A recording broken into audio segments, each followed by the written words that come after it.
This week, the Paul Security Weekly host will discuss threat actors with 1,000 names, among other things, including the Raspberry Pi 2350 is hacked. They know where your car is. The Treasury Department is also hacked. What if someone hacked license plate cameras? Tenable CEO passes away. And very awkwardly in the news, a Nessus plugin update has been causing some problems. Who needs fact checking anyhow? And how people steal stuff and still put it on Facebook Marketplace. When you're breached, making sure you tell victims how to be more secure.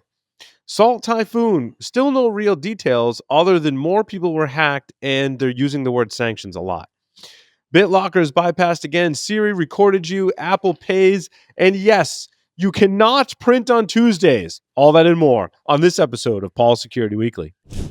This is a Security Weekly production for security professionals by security professionals. Please visit securityweekly.com/subscribe to subscribe to all the shows on our network. Broadcasting live from G-Unit Studios in Rhode Island, it's the show where exploits run wild, packets aren't the only things getting sniffed, and the cocktails flow steady. It's Paul's Security Weekly. Quick question. Do your end users always, and I mean always, without exception, work on company-owned devices and IT-approved apps? I didn't think so. So my next question is, how do you keep your company's data safe when it's sitting on all those unmanaged apps and devices? 1Password has an answer to this question: Extended Access Management. 1Password Extended Access Management helps you secure every sign-in for every app on every device because it solves the problems traditional IAM and MDM can't touch. Check it out at securityweekly.com/1Password. ThreatLocker implements a least privilege approach to cybersecurity, blocking every executable unless specifically authorized by your team. This methodology mitigates ransomware, supply chain attacks, and zero-day exploits and ensures protection for your organization 24 hours a day, 7 days a week. To learn more about how ThreatLocker can help prevent known and unknown threats in your digital environment, safeguard your data and operations from threat actors, and align your organization with respected compliance frameworks, visit securityweekly.com/ThreatLocker. Coming to you from Purgatory Studios in semi-high definition, compliments of Darth Vader himself, this is Paul's Security Weekly, episode number 856, being recorded on Wednesday, January 8th, 2025. I am Paul Asadorian with some very special news about the show. Once I introduce the host, we've been making some pretty significant changes here on Paul's Security Weekly, other than the hosts, because thankfully they're all still the same, and Larry Pesce is here in studio to my left. I am. The question now is, can you hear my echo doing that stuff? Yeah, I did hear an echo during the introduction. Yep. I think we've resolved that working issue. on that. I was just making sure because we're going through the same feed and all that good stuff. Yeah, technical details. I mean, these were not the changes. This is our 20th year doing a podcast. You think we would have figured that out by now? Nope. Mr. Jeff Mann is here with us. Jeff, welcome. Happy New Year, everyone. Great to be back. Looking forward to a new year with not a lot of stories or excitement. Mr. Lee Neely. Newly retired. It's good to be here. Enjoying the first beginning of the first year that I'm actually retired. We'll see how that goes. It's I'm glad you didn't retire from doing the show because we love having you, Lee. Yeah, this was definitely on my list of things I want to keep doing. Thank you. Thank you for that. We appreciate you. Mr. Sam Bound is here with us. Sam, welcome. Greetings. Glad to be here for yet another year. Yes, absolutely. Do we have any other announcements? Is there an announcement for this one? There's a conference coming up in a couple days. We are going to Shukan. The other announcement that I want to just make sure our listeners are aware of and spread the word is we've changed after I don't know if all 20 years we had the same format. I mean, it was pretty close for 20 years. We've had the same format where we do an interview for an hour and we talk about the security news for an hour. Yep. Or it was a technical segment for an hour. Yes. And news. So it was like a 3-hour show, but for a long time, this was the only show on there was no network. This was the only show. Right. And that changed. And I'm surprised it took us this long to realize, wow, do we need to produce 3 hours of content every week? Probably not, because there's so many other shows. There's lots of other podcasts. Yep. And so we decided to just focus on 2 hours, primarily doing security news. Now, it doesn't preclude us from having guests on the show. You'll still see some guests on the show. Yep. There may still be some interviews, that we do, they will be more fewer and far between. And primarily, this will be the 2-hour news segment, which I'm super excited about. I think it gives us a little more leeway to dig a little deeper into the stories and do stuff like that and have a little more structure around it and Agreed. some banter. And gives us a little bit more easier listening on your ears. Yes. And, Yeah, it's not you don't have to, it's not a 3-hour download, right? It's 2 hours. yeah. So And My, I my think lip thanks you. yes. I think there's another benefit to Paul, and that might be a little bit behind the scenes for us too, is that the interviews we do can be even more of high quality because we know that they're going to be Mhm. coming in advance. We know that we are we can always be better prepared as opposed to some of those weeks that something happens and someone cancels and we need to scramble to find someone to fill that other hour. And Right. it We had a lot of that. and it makes for us as hosts that the job that much harder, and it maybe suffers on the quality a little bit. Well, I think to reflect back, I have never said this on the podcast before, but having done podcasts for 20 years, what I noticed is from the time when we first started, for many, many years, when we would reach out to people to be an interview and a guest on a podcast, they were like, that's awesome. Like, I've never been on a podcast before. Like, this is great. Like, this is so we cool. had people volunteering, like Marty Resch, Yeah. episode 2. My boss really loves podcasts. People Can he were be on like, it? yeah, I want to be on the show. That sounds like really, really fun. There was a turning point. I'm not entirely sure like precisely when it happened. Yeah.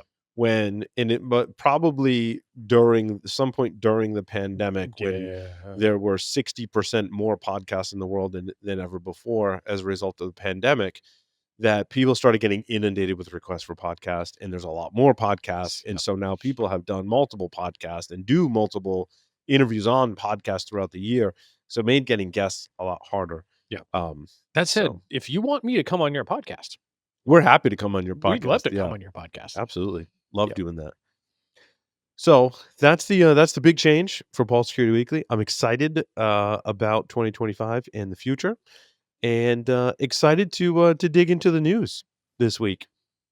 One thing I've been hearing people talk about, and this is certainly a topic that we've talked about in the past. We've probably been talking about, if we break it down, naming conventions into how we name threat actor groups, how we name botnets, which tend to get their own name, and how we name malware or viruses.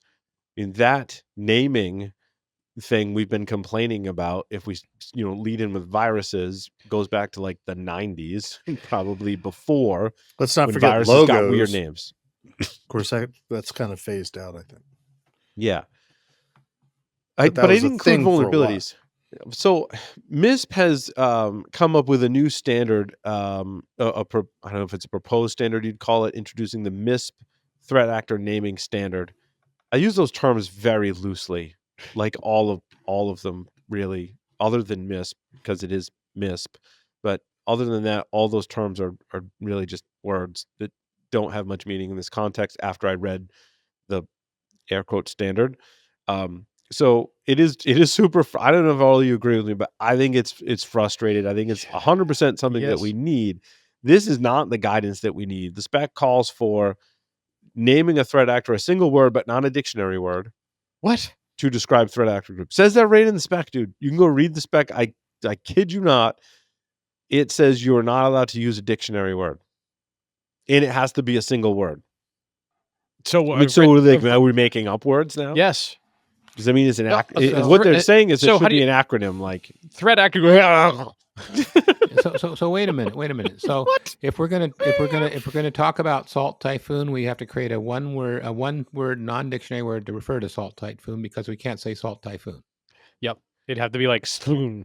Yeah. Well, I think what they're saying is like T110. I say that because that's also a cigar. But the APT 1 through N or TA whatever the hells were fun, but I kind of like some of the other names better. I mean, but it is tricky. I mean, I think we've all been frustrated when I say APT1 and you say, "Oh, you mean Salt Typhoon or whatever." Something the else. hell, There's right? another name for it, right? Yeah. Like some of the stuff that I've been tracking, like Salt Typhoon, which is also tied to the Quad 7 botnet and one other threat actor that is like threat intel -Q1712. I don't even remember what it No, is. it was because, like, 13, Larry, not 12. oh gosh, yeah, like But then I think it was it Lumen that termed Raptor Train as the botnet, but that was a botnet that was associated with one of the typhoons. I want to say it was Volt Typhoon. yeah, would have been And Volt. we were like at work, we were super like people were getting super confused. I'm like, no. I'm like, Raptor Train is the botnet. Yep. And the Volt or whatever Flax, threat whatever actor. Typhoon is the threat actor group. And Yep. then whatever malware, like whoever discovers the malware, gets yet some other kind of weird name that someone arbitrarily picks. Yep. And so that's part of my thing with the standard is I think we need, similar to CVE, we can poke holes at CVE. We'll do some of that on the show tonight, perhaps. Actually, I have a story about that. But I like the reason we like CVE, right? There was a time before CVE. I think we all can agree we're better off with CVE than without. The thing I like about CVE is it assigns a unique identifier to a vulnerability. Now, Yep. the system definitely has flaws. There's things that we need to do to make it better, but it has some significant accomplishments and serves the purpose of an identifier for a vulnerability so we can track it. When we get into threat actors, botnets, and malware, we don't have anything close to that. Yep. And what I'm proposing is perhaps this is an idea. You could start to build a standard language around. You'd have to break it up into 3 buckets. Like the MISP thing just talks about threat actors. Like, but it still gets super confusing when we talk about botnets and malware. So why can't we have a standard that maybe if we say threat actor, botnet, malware, maybe the naming convention similar to CVE is T dash something for a threat actor, B dash something for a botnet, and M dash something for malware. But then the harder part is how do we name it, right? The right. core fundamental where my thinking kind of broke down was the year indicator in CVE. It's sort of pivotal in that standard. However, that has issues too because CVEs get pre-allocated. Yep. And then let's say in 2023, but then in 2024, oh, lo and behold, someone found a vulnerability, but I got pre-allocated this 2023 CVE ID, which I didn't use. So now I got to use it for a 2024 vulnerability. And there's even examples where that time gap is even greater, which just it makes things confusing.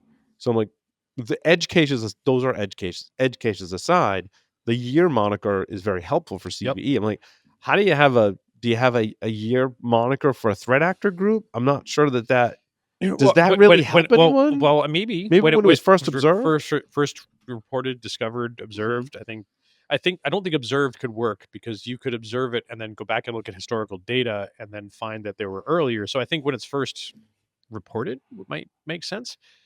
I also don't like that whole non-dictionary word thing because to me, it's irking you, isn't it? I can tell. Yeah, because to me, if you tell me, hey, Larry, we're talking Quad 7 and Salt Typhoon. Great. Hey, Larry, we're talking Intel report T110-Q. I'm like, the fuck? Well, but that's what we do with CVE. Right. Well, but and that's the point. Like, I can't remember. There are very few CVEs that I can remember. In fact, there are very few MS patch numbers that I can actually remember. Some of those have been ingrained, like MSO 8067. That's about one of the few that I can remember. But to me, the natural language portion of that is much more memorable. Every device and piece of equipment that the DoD has ever produced has a big, long name that's got lots of letters and numbers in it, but they always have a code name. There's something to be said for a code name. Flea market. But I think in this case, Jeff, I agree with you, Jeff. And in this case, we all have to agree on the same code name. And here's where it fell down. But do we, Paul? Do we really? Here's where it fell down. People started using the code words as part of marketing. Microsoft calls them weather events so that when you hear typhoon, oh, that must have been Microsoft that did the discovery of that threat actor. Therefore, like Microsoft can pat themselves on the back and we can all cheer and applaud that Microsoft discovered this. Like, find a better way to market your stuff. Like, this is not about marketing. This is about an easy, clear identifier for a threat actor group so that we can track it as close as we can to what I believe the CVE program. That may be with our new format, we get to dig into this a little bit now because now you're like uncovering a little bit more of a layer to this, which is so much of the terminology in our industry, including the naming of botnets and threats and all that, and APTs Here are we go coming with Jeff from and his marketing. terminology. Right. Yeah. Well, right. I mean, yeah, but Paul's a little bit riled up too, Larry. So Yeah, I know. I'm just feeding fire. I'm just busting your stones about your terminology. That's all. I mean, is it just a threat or is it a vulnerability, Jeff? right. Oh, Yeah, Well, I think the I'll let three-buddy Lee problem interject, and then I will respond to you. I just want to give shout out to the Three Buddy Problem podcast because I heard them talking about this too, and then coming off break, and I read this article, and I thought what they said was very smart and insightful as well. And I'm just, it's frustrating because there has never been a standard, and there's more that goes into it too. Like the folks on that podcast work daily in like malware research type role, so they're closer to this than I am. And there's weird things that they pointed out, such as if I observe a bunch of indicators of compromise and I trace that back to a specific threat actor, and someone else sees maybe 80% of those indicators of compromise, maybe they trace it back to the same threat actor. Like, where is that 20% I missed? Is that 20% they made up? I believe that was Juan on the Three Buddy Problem was talking about too, that it's different from a vulnerability where we can go, there's a piece of software, it has this vulnerability, it's been validated by the vendor, disclosed by the researcher, we can assign a number to it. When we get to threat actors, there's some ambiguity to it that it's kind of like the elephant in the room up to this point. Right. There's a lot of ambiguity because attribution is hard. I say the room how is do we full know? of elephants, by the way, Paul. Yes. I too. mean, why does anyone think it's important to know who the threat actor is or to identify a threat actor or where this thing is coming from? I think it's to have a set of indicators of compromise that, even if it loosely represents that threat actor, that we can track.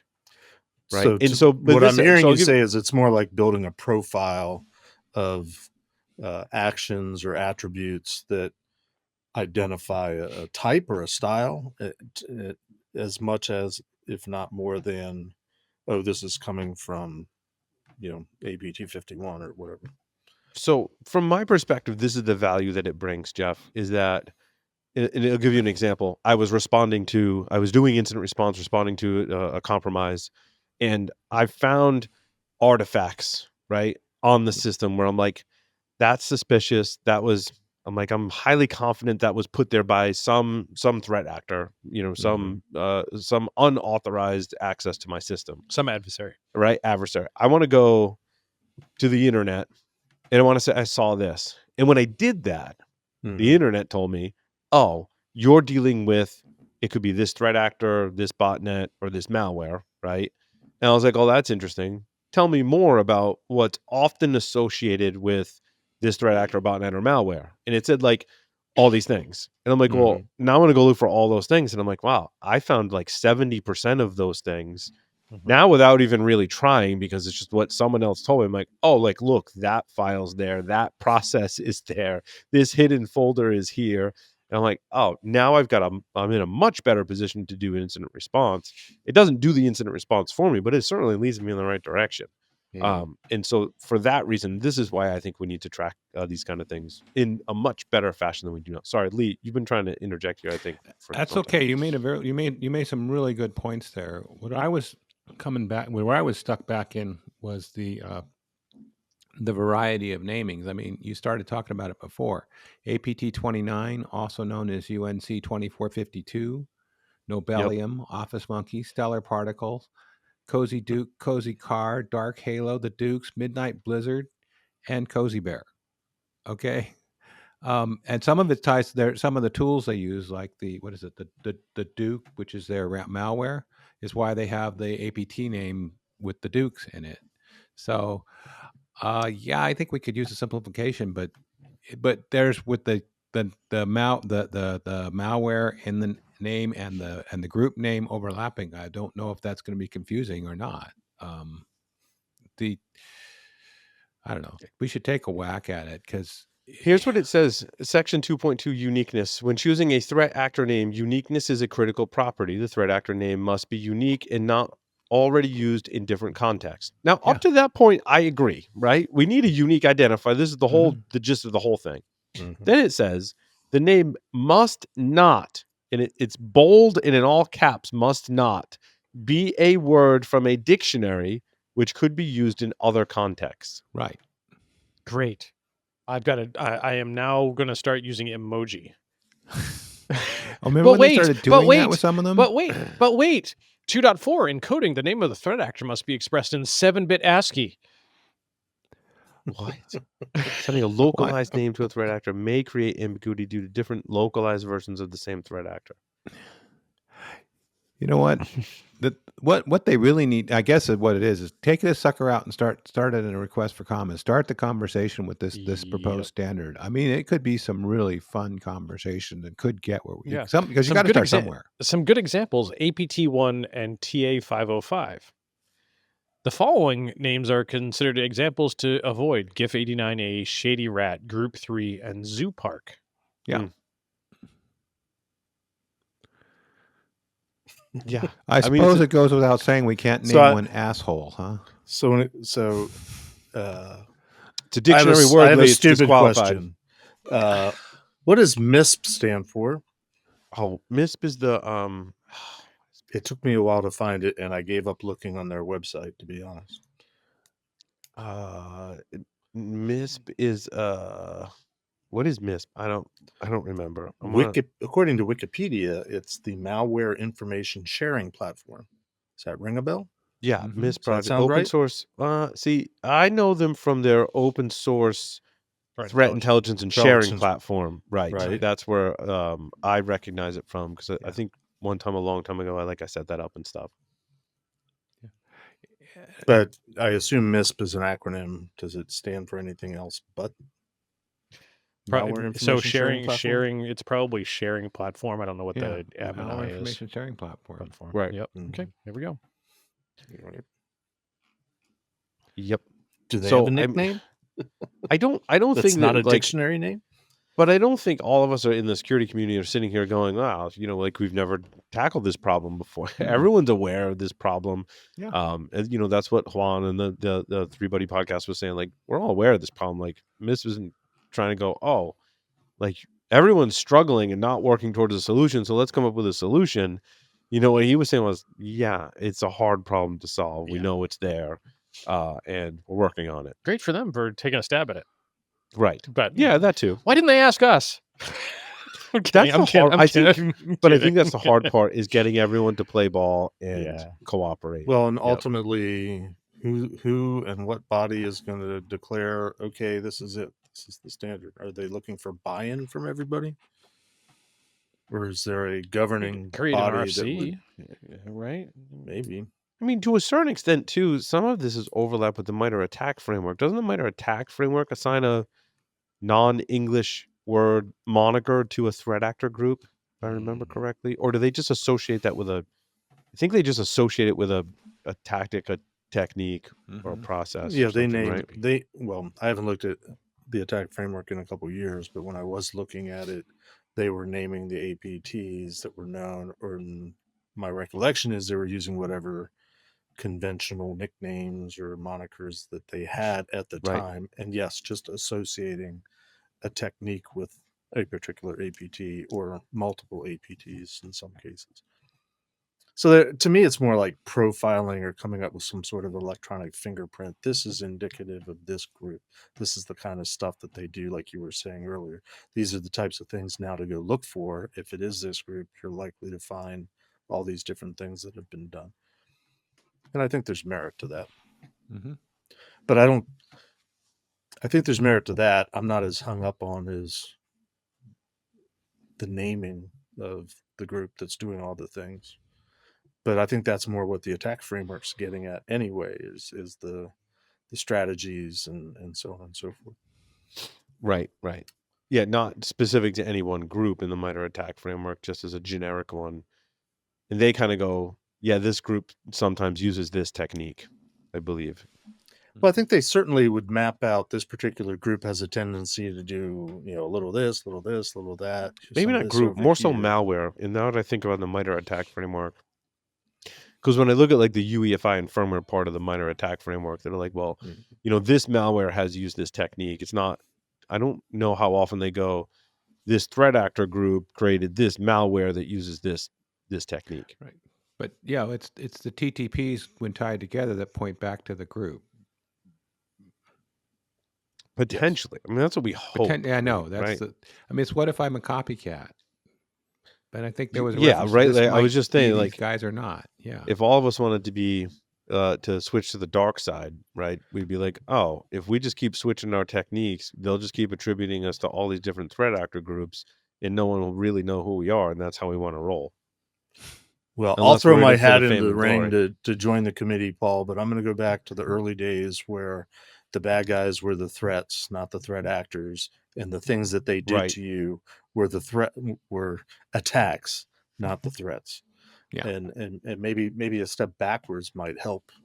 I'm sort of saying that somewhat tongue in cheek, but the more I think about it, it may not be a bad idea. Let's go back to original terms and definitions, because it was probably a marketing group that sent us off track in the first place. Right. Could be. Yeah, there's definitely part of that. There's some of that going on, Jeff. No, there's a lot of that. Mhm. Come on now. Where do we want to go next? I was just looking at one, a little fun one here that will take a quick one. My story number 11, the Corlatus blog. I thought this one, we started talking about telephony the last show, with hacking the payphone and all that good stuff. It's decoding the telephony signals in Pink Floyd's The Wall. The sound going on in the background, and when he makes the phone calls and all that type of stuff. I don't think I have audio connected to any of these systems. Add that to my to-do list for the studio. Nice. I was talking to producer Tyson earlier and explained to him kind of how the studio is set up, and I was like, oh yeah, I gotta add that to my to-do list. Add that to my to-do It's list. DTMF. I just listened to the 5-second clip. Yep. Well, so DTMF. There's also a bunch of other possible ones there, and so forth. And turns out they went and started doing a bunch of stuff, and at this point, it is they're pretty certain that the signaling was SS5 as opposed to DTMF. So, yeah. What does that mean? Just a different format? Yep. So signaling SS5. Where is it? Scroll down SS5 there, uses 2 out of 6 scheme with the frequencies 7, 9, 11, 13, and 1500, and also 1700.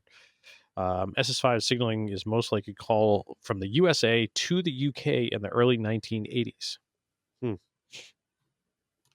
So trunk control and all that. I'm listening to all of them. I'll be right back. Put them in a playlist, Jeff. It's your new playlist. Yeah, turn it up louder. Lee's falling asleep. Lee, you think you'd be getting enough of a nap with the retirement? Yeah. Oh, yeah. Yeah, I mean, it's nap time right now, right? Well, yeah, I don't have to do work, so I can Yeah, take a cut nap it into his whenever. nap time. There's now all the show overlaps to Lee's nap time. Oh, goodness. It's all good. Goodness. Yeah, no, Okay, seriously, I'm just was kind of going interesting. The differentiators are like, what the hell? These are subtle. Yep. So I thought that was neat that finally someone decided to go and, hey, we hear this stuff in the song and in the movie and all that type of stuff. But what numbers is he actually dialing? Like we've decoded DTMF for a long time, but like this is different. And what is it? And turns out they found out that it was actually that same clip was used elsewhere as well, specifically in the Young List. Sorry, the Young Lust, also on the album, except some of it was cut out to arguably make it shorter, and it was actually spliced, and you can actually hear the splices when you look at good quality copies of the audio. Sam, I want to hear about hacking the RP 2350. Yeah, see the BitLocker? Nope. No, the Raspberry Pi. Raspberry Pi. Yeah, I'm looking. You for had that one too, right? Did you have that Yeah, one I had too? that one too. Yeah. There was like a competition. Did Raspberry Pi sponsor this competition? I'm not sure, but there's $20,000 did. prize if you could get into a secret hidden on the device, and it's a simulated TPM. It sounds like one of these ARM trust zones, Okay. and they had disabled one of the cores to make it so you can't get at it. But these guys found that by cutting the pin and glitching the voltage on that pin at the right microsecond, you can reactivate the deactivated core and thus expose the secret. Oops. Even though that secret was in a trust zone. Right. And I So figured you hardware would be the glitch. guy I mean, it's often hardware glitching that leads to that trust boundary, bypass, right? Yeah, but they even had, I finally found it, it's my number 13. Yeah, they even have an anti-glitching feature in here. It's supposed to protect against that, but apparently it doesn't work because they didn't know people would Whoopsie. glitch on that pin. And, Oh, they say interesting. you shouldn't say something is impenetrable unless you've actually burned away the silicon storing it. And so I wonder, this may have implications for secure boot, for trusted platform modules, and all those things. I wonder if anything is really secure if you have physical access to the hardware. I'm coming down to where I'm smelling what you're stepping in, Sam. Yeah. I'm of the same opinion. When I read the research out there and I see these amazing things that people do Mhm. with access to the hardware, I'm like, if someone has access to your hardware and like the means and the motivation to get at what is ever is on that device, it's game over. Yeah. Well, there was the thing Joe Grand did a long time ago where he actually dissolved the TPM and reached in with a microscopic probe. And I think nothing could survive that. But this is a lot less extreme than that. Mhm. Right. Here, you're not doing anything more than cutting one pin and feeding in standard glitching stuff. So they probably could do a little better than this. But yeah, it emphasizes the thing we see everywhere, that every security defense, there's an attack that will punch through it.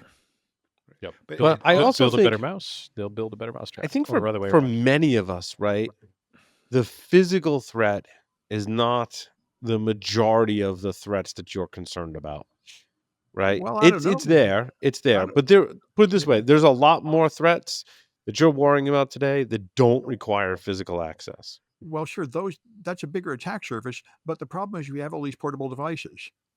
And how do you secure them? People are losing laptops on airplanes all the time.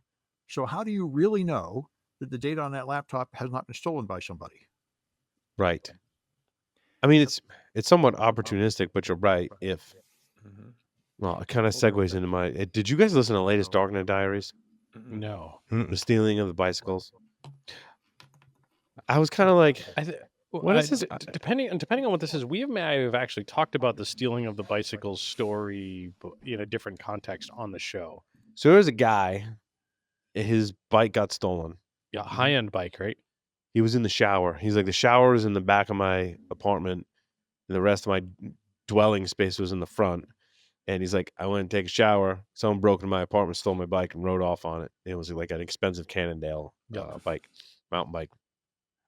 And so, fast forward, he creates this website partnered with some other folks that run like bike shops and stuff. Yep. That basically allows you to eventually the system evolved into I register my bicycle with this site, and then it flags if the bike is, you can report it as stolen. You can also then check, like if I get my bike stolen, I go on this website, I say, here's a picture, a serial number, color, make, model of my bicycle. If it goes to a bike shop or a pawn shop, they can check to see, like, oh, it's a stolen bike, get out of here. But what they're doing is they're putting them on Facebook Marketplace. And then the story took a sharp right turn into investigating and attempting to dismantle like one of the largest theft rings that I've ever heard of in my life. I did read. I didn't hear the Darknet Diaries, but I did read this story. It was in Wired. I think it was in Wired. Was in Wired. Yeah, it was in Wired and in a bunch of other major news outlets. Because they got someone who was a distributor, but not the main person. Right? I don't want to like ruin the whole story because you should go listen to the podcast episode. It was great, but I do want to hone in on one thing. I forget how that ties back to what we were talking about before, but I want to hone in on one thing. You were going somewhere with this, Paul. I was going somewhere. How Facebook Marketplace does not moderate who is selling on Facebook Marketplace. Correct. In other words, they had overwhelming, the bike theft people had overwhelming evidence that this person who sells, I don't know what it High-end was, bikes. 10 items a week Yep. on Facebook Marketplace. They're like, here's evidence that like 100% of the time, those Stolen. 10 things are stolen goods. Okay. Reported it all the way up the chain, used back channels to go to Facebook. And Facebook's not the only one. There's another, what is the other? I forget what the other site was where you can sell used stuff that was really Craigslist? bad. No, it wasn't Craigslist. It was some other newer site. Right. And they're like, the answer they got was, we're relying on AI to enforce policies. And the person who disclosed that Jack was interviewing was like, screw AI. I have like real investigative, hard evidence. Yep. And I can tell you who the users are on your platform that are selling stolen goods. And they're like, yeah. Well, the AI didn't flag it, so right, whatever. Is selling merchandise considered free speech, Second Amendment protection? Well, I think I still Facebook- think it's illegal to sell stolen goods, though. Yeah, but I think Facebook has just declared they're just giving up on this whole content moderation thing. It's just too much bother. They're just expecting community notes to take care of it. Mm-hmm. Yep, they are now. Over the next 3 months, yes. But only in the U.S. Sure. That was this article that I had. I don't know Yeah. what number it is. Yeah. But I figured we should throw it up there and talk about it. Which, of course, the best part is that now there's no content moderation. The image has been floating around that Facebook founder, convicted pedophile Mark Zuckerberg, dead at 36, says social media sites should not fact check posts. And Zuckerberg, who died of coronavirus and complications from syphilis at his home near Facebook headquarters in Lincoln, Nebraska, says it's not Facebook's role to be the arbiter of truth. That's the news. That's the news article that's posted. And Because content, they're not, yeah, I because know. they're I not love it, right? fact I love it. because the Because joke about content, the- but content moderation is just one, aspect of it. right. Enforcing guidelines and rules on the platform is yet another thing. Like, you should not allow criminals to sell. I mean, Yep. they also said that they found in the Darknet Diaries, they kind of like made a casual mention, like, some of the people that we found that were selling stolen bicycles were also selling drugs on Facebook Marketplace. I was like, whoa, wait, like, back up. Yep. Back up for a second. Back it So are you just saying like Facebook is the new Silk Road? Like, that's what it's coming down to now is we don't need Silk Road. We've got Facebook Marketplace that lets us buy and sell and do whatever we want. You It's can great. You can It's get great. For criminals, it's great. cars, antiques, stolen bikes, ghost guns, and drugs. Sweet. Well, for this, I knew you it- need I a knew it. lawyer. You know, I know if people are doing illegal things on your platform with copyright, you're not required to do anything about it until somebody complains. And There's I a know there's a when the- law. There's a law that says that, right? Isn't that Yeah. they were talking about rolling back that law. Well, that's Section that 230. something? That's right. Also, Okay. but also I know when the Intuit scandal came out a few years ago, a database analyst at Intuit said, I can see who's submitting hundreds of tax returns. They're obviously fraudulent. They're not a real tax Right. return preparer. And should we do something about it? And they said, no, we're not the police. The guy is paying a fee. We're making money. He's a customer. We are under no obligation to stop people from using our platform to commit crimes. And the last I heard, that was still wending through the courts. How much do you have an obligation to police your own users? Is it really your problem if your users are committing a crime on your platform? I think this is not a simple question. Well, it depends on the crime. There is one particular crime that you are required to report, Right. and It's not even murder. CSAM. Yeah. Yep. CSAM, you are required to report. Well, what if you don't notice it? What if somebody puts CSAM up and you don't notice it until somebody complains? Are you guilty of something then?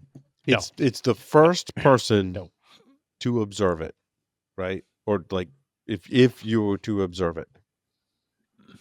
Well, it sounds like the same as DMCA then. Until somebody complains, you can say, I didn't see it. Correct. Unless evidence surfaces that you could have saw it or you did see it. So hypothetically, does this mean now that somebody could post the anarchist cookbook on Facebook Meta and it'll be okay to Conceive- keep it there? Conceivably. I mean, I'm not sure what law took it off the internet in the first place, to be honest. Is if anybody remembers. is that No. No, what is but that, I, section 203? I think what he's saying is it's more of the fact. It sounds like more of the fact checking, not other violations of acceptable use policy. Because otherwise, that would mean Facebook would just become a porn site. Mm-hmm. Yep. And your sorry, the problem with that is That means that states, of many of the southern states, would not be able to use Facebook Right. And- unless they have a VPN. and there's a problem with this. Sorry. Yeah, Sorry to all of you in the southern states that do love you. It's a joke. It's a joke. Well, it's not just the southern states, though. Right. No, Germany, it's yeah. a bunch of other places on the planet. Yeah. No, Well, I was even thinking It was all their states, yeah. you're some of the thinking- conservative states have similar laws too, and they're True. not all in the South. Yep. But the point is, how do you Ugh. Yeah. That pretty much sums it up. What else we got? Show 'em what else you got. Wanna Widely talk about used. Rhode Island? Let's talk about Rhode Island. How's that bridge thing coming along? It's coming along great. Don't ask. So, It's going great. I mean, I just posted love an it. article When I on read the your RI description, bridge Lee, I read because your thought that description. the governor's advice, the Rhode Island governor advice, was actually really decent, good cyber advice, which he basically, look out for your stuff, lock down your credit, use MFA. I mean, yeah, it's cyber 101, but you got the governor saying it. It's somebody gave him a really good message because they're still trying to figure out. Deloitte is still working on what got stolen and who's responsible. I don't know if they finished that. I reading somewhere they were like stepping on each other in terms of who was responsible for which part of the investigation. Deloitte and But what I Rhode what I find really funny, maybe not funny, maybe not like funny, haha, Tragically funny. tragically funny, Mhm. is that the state got hacked.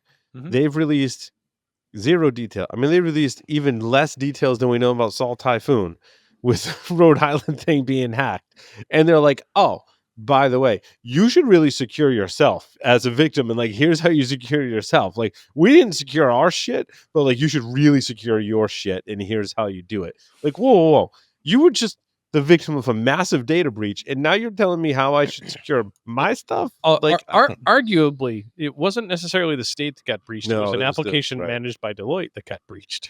So, yeah, there's a lot of finger pointing and finger waving arguably Yeah, there. yeah. But But at the same time, giving take a break. We'll be right back. I think it's about time for them to come clean on what happened, but and what's been exposed. But I'm kind of going, giving good advice to the users and the folks that are out there that have to deal with it is not a bad move on the governor's part. no, this is true. Like providing that advice, clearly written by not Deloitte, and those types of things. But all I read through it too, Lee, and that was really good. I think that one of the other ones too is that they noted that it was a lot around state aid. And so forth. And they even noted like, hey, if your child is someone that has benefited from this state aid, put a credit freeze on their credit too. Like, yeah, hello. yeah, like that was smart. I mean, the only thing I thought of, and I put it in my comments, was that because we all of us at one point ran email systems. I'm pretty sure every one of us hosts did it. Yep. And I'm thinking, make sure your anti-spam stuff is turned on and other filtering to help people not get this crap in their inbox to begin with, because it's a phishing campaign is very likely. Yeah, I'm not saying it was bad advice, Lee. I'm just saying it was, no. like pot calling the kettle black almost. No, I never said It you was said you irony, were Paul. negative. I was just saying It was irony. Yes. Yeah. But like I said, I just sometimes government advice is not so on point. Right. And through my course of working with this podcast, Rhode Island continues to surprise me in a good way. They've got their head on straight. That's because they monitor the Well, G-Unit studio. Outside looking in, that might be. Yeah. Well, we can lift up the carpet and find cockroaches in any state, right? Yep. But You can find a lot more of them in Rhode Island, I feel Yeah, like. it's probably find a couple of bodies, if you know what I But- mean, huh? Yeah. so at least And Yeah. little coins bridges for- that are falling down, and camera systems across highways that were put in against any kind of federal regulations that are Whoopsie. still there now. Yep, but are not active. The list can go on. This is a cybersecurity podcast. Rhode Island politics maybe will be our next show. That we, Let's tie this to a cybersecurity story. Yeah. DNA yeah. sequencers. Nope, specifically APLR, automatic license plate readers. Oh Yeah, yeah, dude! I wanted cameras. to hear about this. So, and the reason why I'm tying this back is I was having a discussion with some folks, and Josh Wright was part of that. And his comment was, yeah, for the record, all of the APLRs in Providence are also all open in very similar fashions to what was described in this article. And he knows this because his wife got a speeding ticket. And and a camera in Providence implemented those. Yep. Yes. And it gave you a QR code so you could go view the data. And as part of like URL manipulation, you could go and get the live stream. Anyone's data. Yeah. You could get the live stream. Oh, interesting. Yeah. So that So That's did crazy. Josh delete the? Never mind. no. so that's he where wouldn't do that. this story comes in, and this is covering some stuff from Matt Brown, who interesting. we were hoping to get on the show. So as part of Matt Brown's evolving YouTube series about hacking stuff, one of them was he was able to get a hold of used off of eBay Motorola APLR, and I cannot remember the ALPR, automatic license plate reader, not APLR. And it was, I don't remember the model. Go read the article.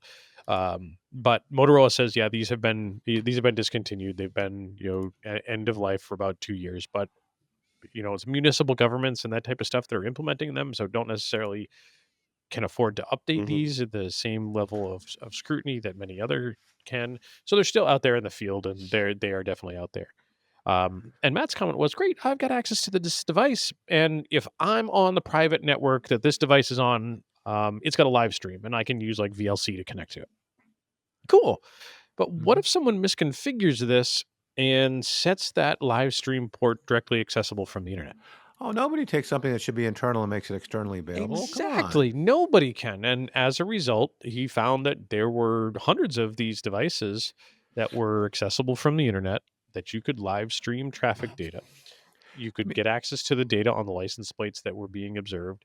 And in fact, there are actually a couple of applications of folks that have done some automatic decoding of this type of stuff to do vehicle tracking and so forth in certain communities. Did you go show Dan where to find them? Say that again, Lee? I said, did our buddy Dan show us where to find Matt. him? Matt. Maybe. Well, I'm pretty sure in my state, Maryland, I can go online and look at traffic cameras live anyway. I'm wondering what the difference is here. Yep. So the traffic cameras versus the automatic license plate recognition. Right.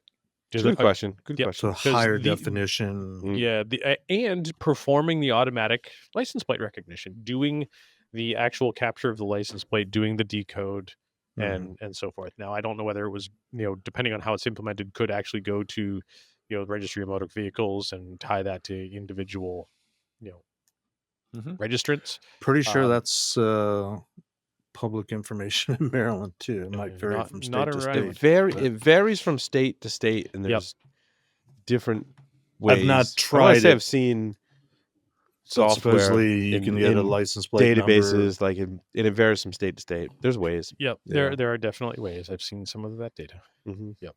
I think Maryland gives it away. If you have a license plate, like if somebody runs you off the road or road rage, you can go home and if you get their license plate, you can look it up on a website and then complain to the drive to their house and slash their tires. I guess no, they would never. Fortunately or unfortunately, that the truck that tried to run me off the road, my Tesla camera wasn't able to get its license plate. So by default, really quick, but there might have been one of these cameras nearby, Paul. Yeah, right. Tesla's headlights are in certain models are tuned a little too high, and so oncoming vehicles always think your high beams are on. In this one truck thought it was super annoying, so they would high beam me and actually swerved into my lane as they were making a turn and came right at me. Wonderful. And I That's have not it all cool. on. I have it all on footage, but because of the way the lights were positioned in both vehicles, I couldn't read the license plate. So Bugger. whoever that person is, you're a really mean person. What about after you went by and you got the rear facing on the license plate? I don't know if do you get rear facing from the Tesla I camera? thought the cameras were on all the time. All the cameras were on all the time. I don't know if there's a rear. There's I at didn't least 8 look of to them. see if there's rear facing camera footage. I pulled the Elon's drive from the Elon's capturing it. If you're Elon. not. Somebody. I'll just call Elon. I'll Yeah. just call Elon. It's fine. Yeah. Give him a text. You know, just ask him about it on Twitter. You know what the response he'll get back is? F Oh, yeah, you. what F you, retard. Oh, that was the response. Yeah. I knew there was some. Gosh. God. Let's not go there. Let's do something a little bit. Let's talk happier. about How about DNA something more fun? sequencers. So let's talk about cyber weapons. No, I mean DNA sequencers. Yeah.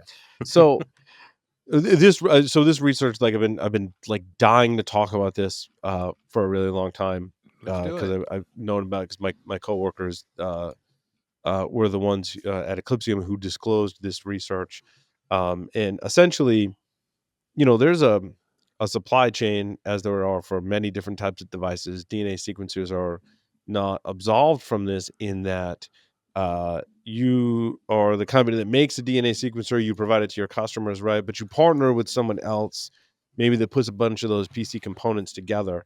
And what our research team figured out was that the best practices for UEFI security were not in place for these devices. And my kind of thought, so you can go, read the article and read about our research, but what grinds my gears is some of the reactions that I'm noticing about some of this type of research, right? Where we're saying this something like under the covers, like an attacker has to be on the system and it's lower level stuff. The kind of knee-jerk reactions from the internet, I won't say our community even, I'll say the internet, are, well, that should never be exposed to the internet. That should be segmented off in a completely separate network. And I'm like, well, wait a minute. One, yes, but two, These particular DNA sequencers, also keep in mind, are also used by companies like 23andMe, from what I understood after we kind of dug into it. So you can't tell me that all the DNA sequencers are on an isolated network, and 23andMe employs hundreds of people running around with USB thumb drives that are taking DNA sequencing results and then, copying to a thumb drive and then going off to another system and putting the results on there. Like it's 2025. Everything is connected. So like your To answer something, to security is not, it shouldn't be exposed to the internet and it should be on a separate network. Now, there are cases where you should do that as part of your security, but for the most part, like, we should actually fix what's broken and not try and hide it. I want because- to mince words a little bit here. DNA sequencers should not be exposed to the internet. Correct. I think we can all agree on that. And so, but that's where you were saying that, well, like you can't exposed to the internet and being on a network that has two different internet things. access. is Yeah. two different I things. agree. I And- did kind of. You did. I went through You that did. fast. There are two things there, Larry. Right. Yes, So you said, like, yeah, then where I was getting was like, oh yeah, you can't be doing this USB thumb drive back and forth. Like, yeah, they're on a network that has internet access. That's not necessarily exposed to the internet. correct. So, yeah. Well, so yeah. but I mean, the threat doesn't just come from the internet. The threat can come from network partners or peers. I mean, I'm trying not to say zero trust. I'm trying to say they should be secure enough so that they're minimal risk, and then the level of access, whether it's segmentation or internet access, I'm getting twisted on the tongue, is an additional layer of security. It's not the primary door. Right, It's but the- reaching out Sneaker to net, air gap. but reaching out to the internet carries with it. Yes, it does. There are certain attack vectors, right? Like, kind of in the same vein. Before I joined Eclipsium, there was research where, like, Dell BIOS, certain versions of like a Dell UEFI BIOS were reaching out to the internet to get updates, but there were some flaws that they didn't cryptographically verify the SSL certificate. So if you were to man in the middle of that, you could then compromise the system. So anyway, internet connectivity, exposed to the internet connectivity, segmented and air gapped are like four different things, I think is what Right. essentially we're saying, right? And there Right. maybe there's a lot of variance in between those four. Yeah. For sure. But my the point is access that it like needs, but it stuff is needs to be connected. robust. Like if your answer to like, holy crap, that thing's vulnerable, like it shouldn't connect to like, let's just say the answer is shouldn't connect to anything. That's wrong. That's wrong. That's not. There's going to be some connectivity. And So where there's any kind of connectivity, there is a potential for an Mhm. attacker to be able to exploit that system. It's 2025. It's going to be connected. Yes. when do I get to burn the place down because I'm panicking? Right. I'm not saying you should panic. It's a great point, Lee. Right? Like, I don't want to seem like I'm spreading FUD, but No. and you don't need to panic. But it's practical advice. Like, you have to secure the platform, even if you believe, like, oh, an attacker would never land on my system. We designed everything such that it would be really hard for an attacker to land on the system, or we don't think it's possible for an attacker to be on the system. Like, there could be an attacker on. You have to design things. Am I doing security as long as I have? You got to design things. What if an attacker was on that system? What protections exist? Because there's what we know, and then there's what we don't know that could lead to an attacker being on that system. And I want to make sure that, and look, this isn't something or things that we need to be necessarily innovative and create whole new security designs and implementations. What I'm saying is, if an attacker's on my system, I want to make sure I use what's available. I want to make sure my UEFI is up to date.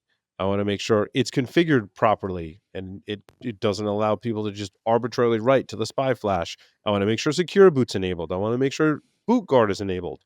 And what we found, not just in DNA sequencers, because I don't want to seem like I'm picking on Illumina, because I'm not, because they were very cooperative and great through this whole process. But what we're finding is many of these systems and devices are lacking these basic security protections that exist before the operating system, that are available, that exist today, that if you configure those and we found a brand new 0-day vulnerability, we'd be having an entirely different conversation, right? Like, it'd be like, okay, you configured this stuff. We just happen to find a 0-day in the technology you're using.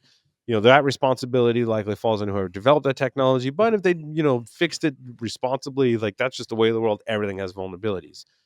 But what we're finding at Eclipsium more and more, and I don't want to say there might be other things that we found similar conditions on, because I'm not saying that, wink, wink, that when these appliances are delivered, whether it's in a medical environment, whether it's a security appliance, the basic platform things that have security protections available are not being enabled.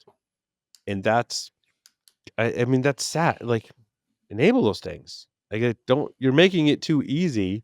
And what people are dismissing is, like, it shouldn't be connected to the internet and attackers should never be there in the first place. I'm like, yeah, but if they are, and you don't pay attention to the below the operating system things, that means attackers are going to have a much easier time of hiding and stealth, persistence, and impact on the system.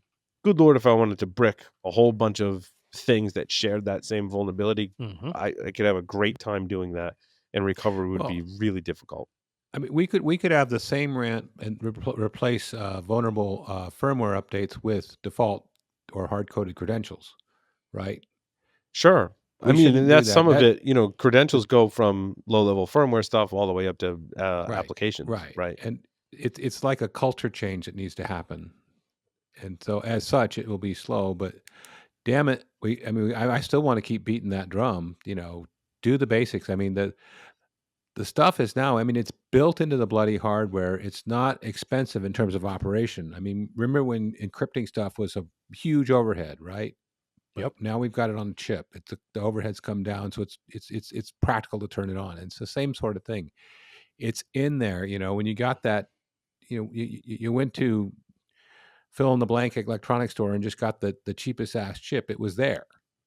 So, but I think culturally we have to learn to do it, to turn it on. I agree. Like, my whole thing is, like, why give the attackers advantage in a lot of these situations? Like, I'm not saying, like, okay, like, you have a flaw that leads to a vulnerability in your software. Right. Like, sure, if it was something that's like really super well known and easily fixed, you should have processes that would prevent that from being in the software. But then there's also, like, you've got some kind of, it's like an attacker figured out some weird thing and you fixed it. That's different from you weren't using a secure library for your Right. authentication, which totally exists and you can use. You weren't using, Jeff, right? You'll love this one. You weren't using a cryptographic library that's like open source and public and tried and true, right? You decided to come up with your own encryption and therefore it got broken.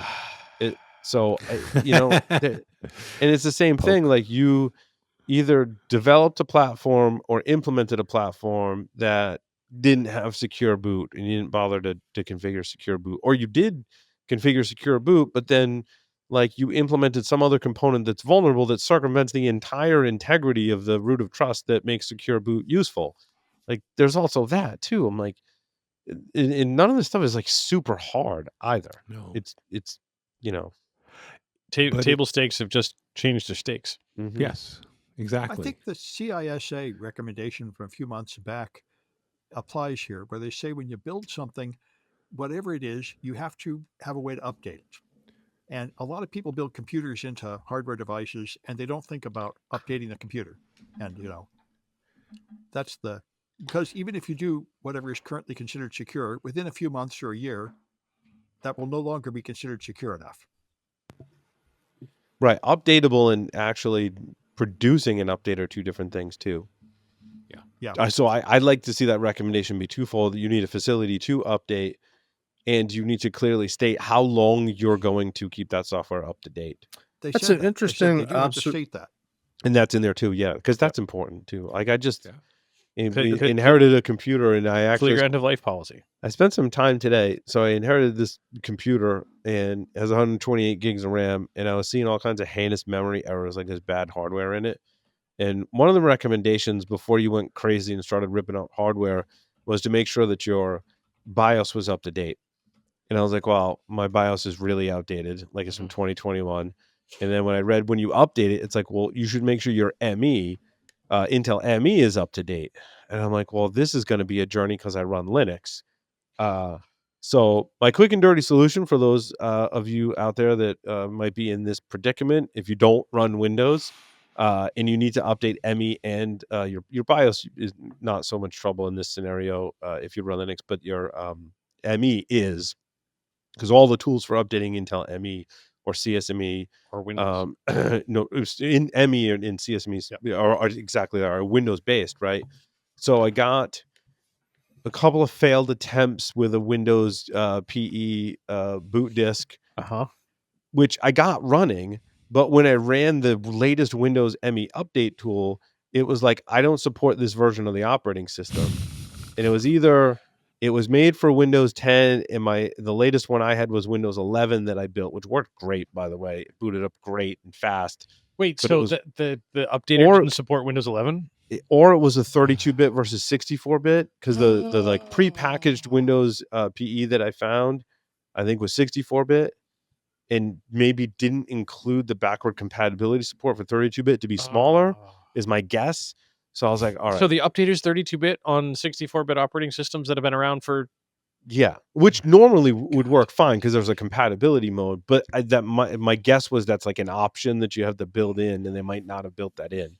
So I was like, all right. Heron's Boot CD is another one that's like has a bunch of utilities. It's actually great. It's still around. It's been around forever, right? Yeah.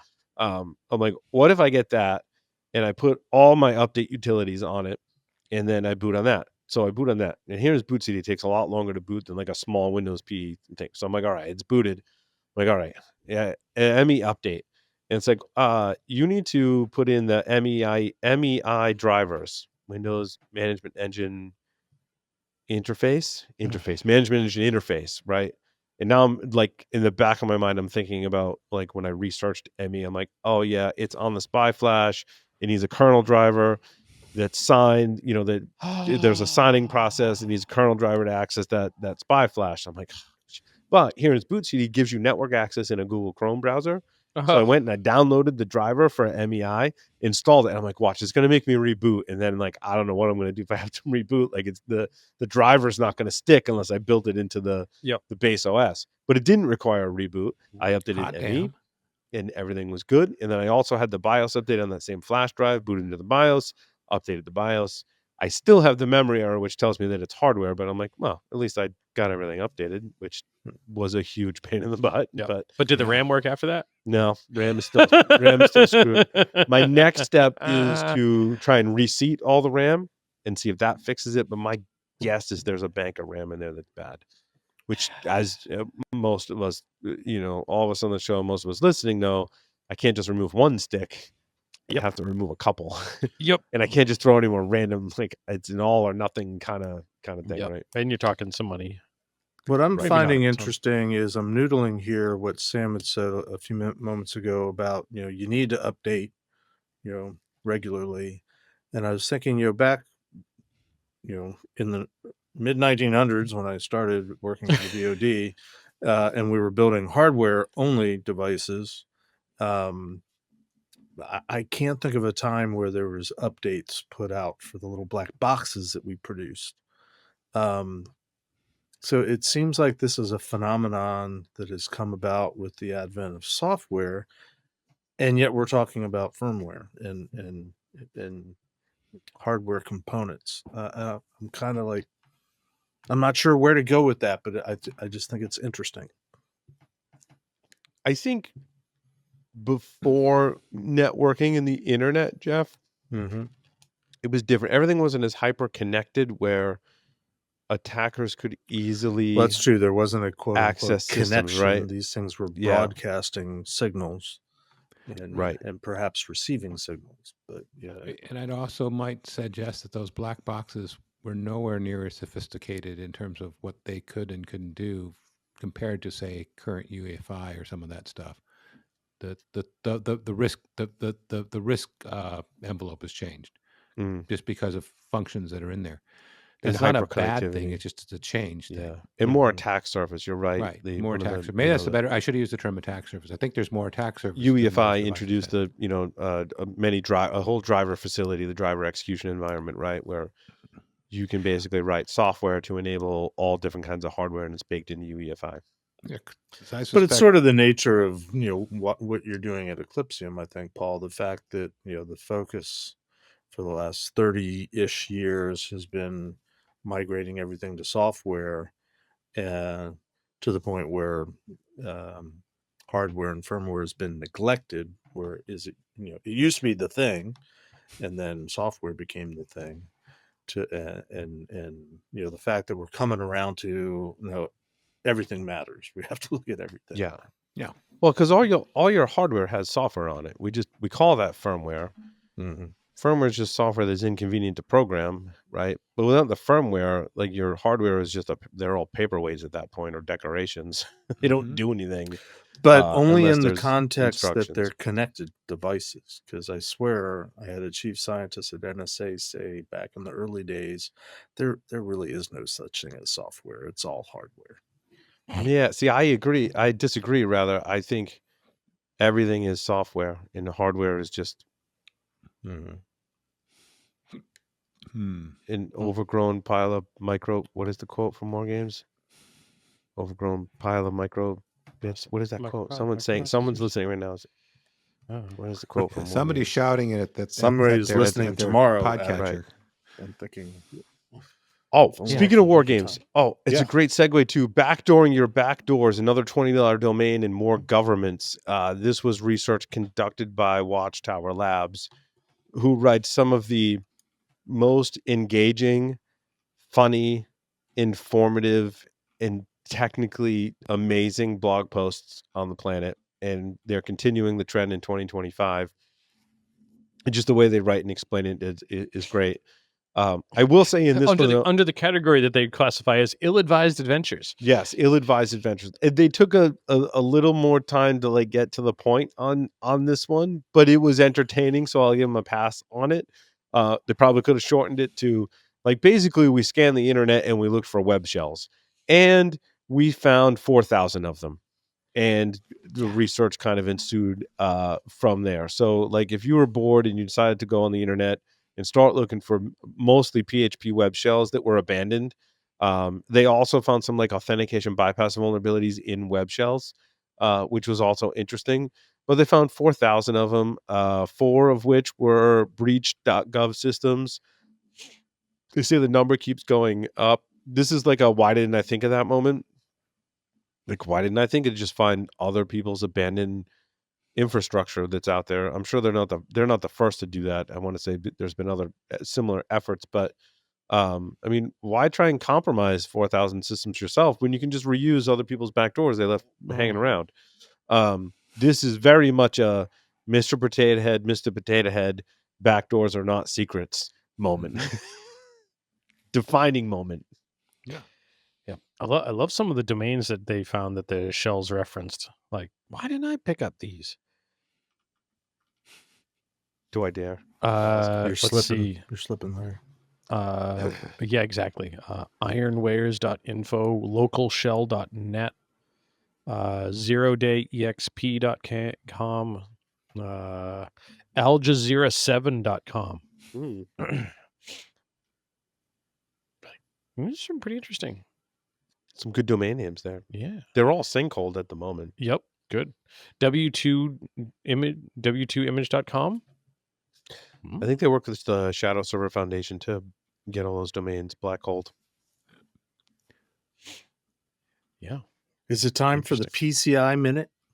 PCI moment. Let's do the PCI PCI moment. Do we need to have a theme song for that? We should. should. Yeah, Love like to when come we up used to with do what was it?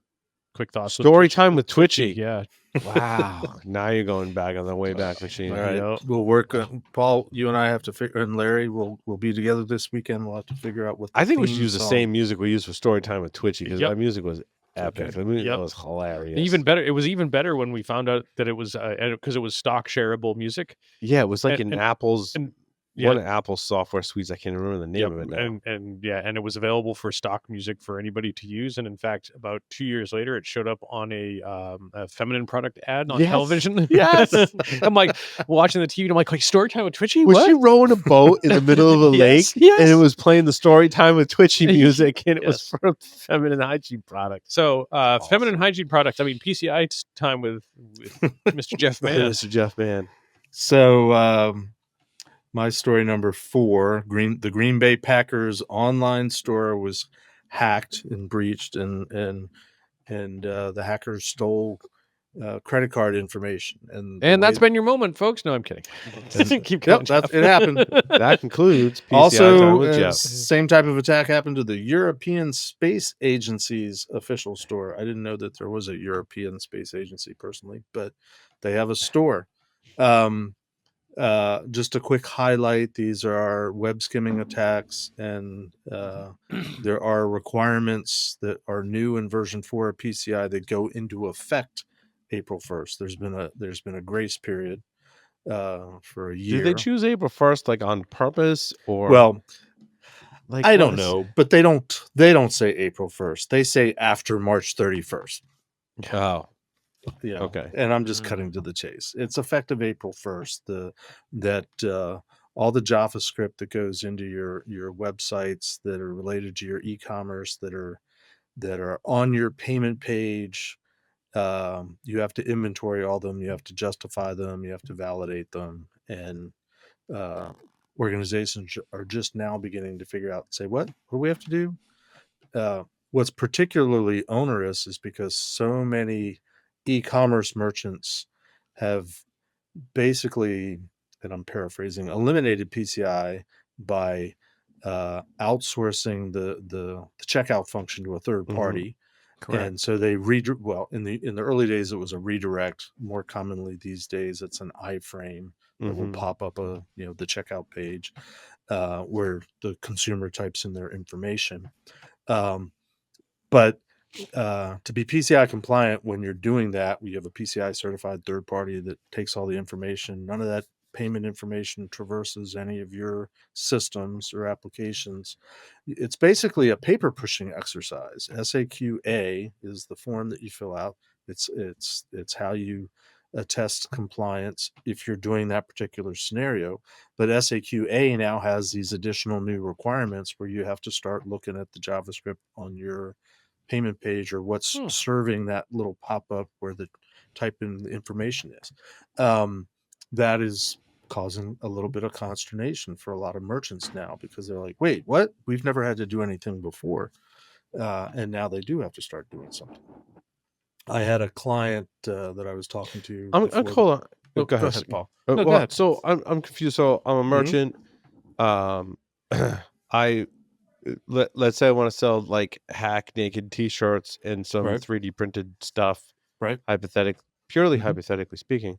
I put up a website and then I partner with a merchant.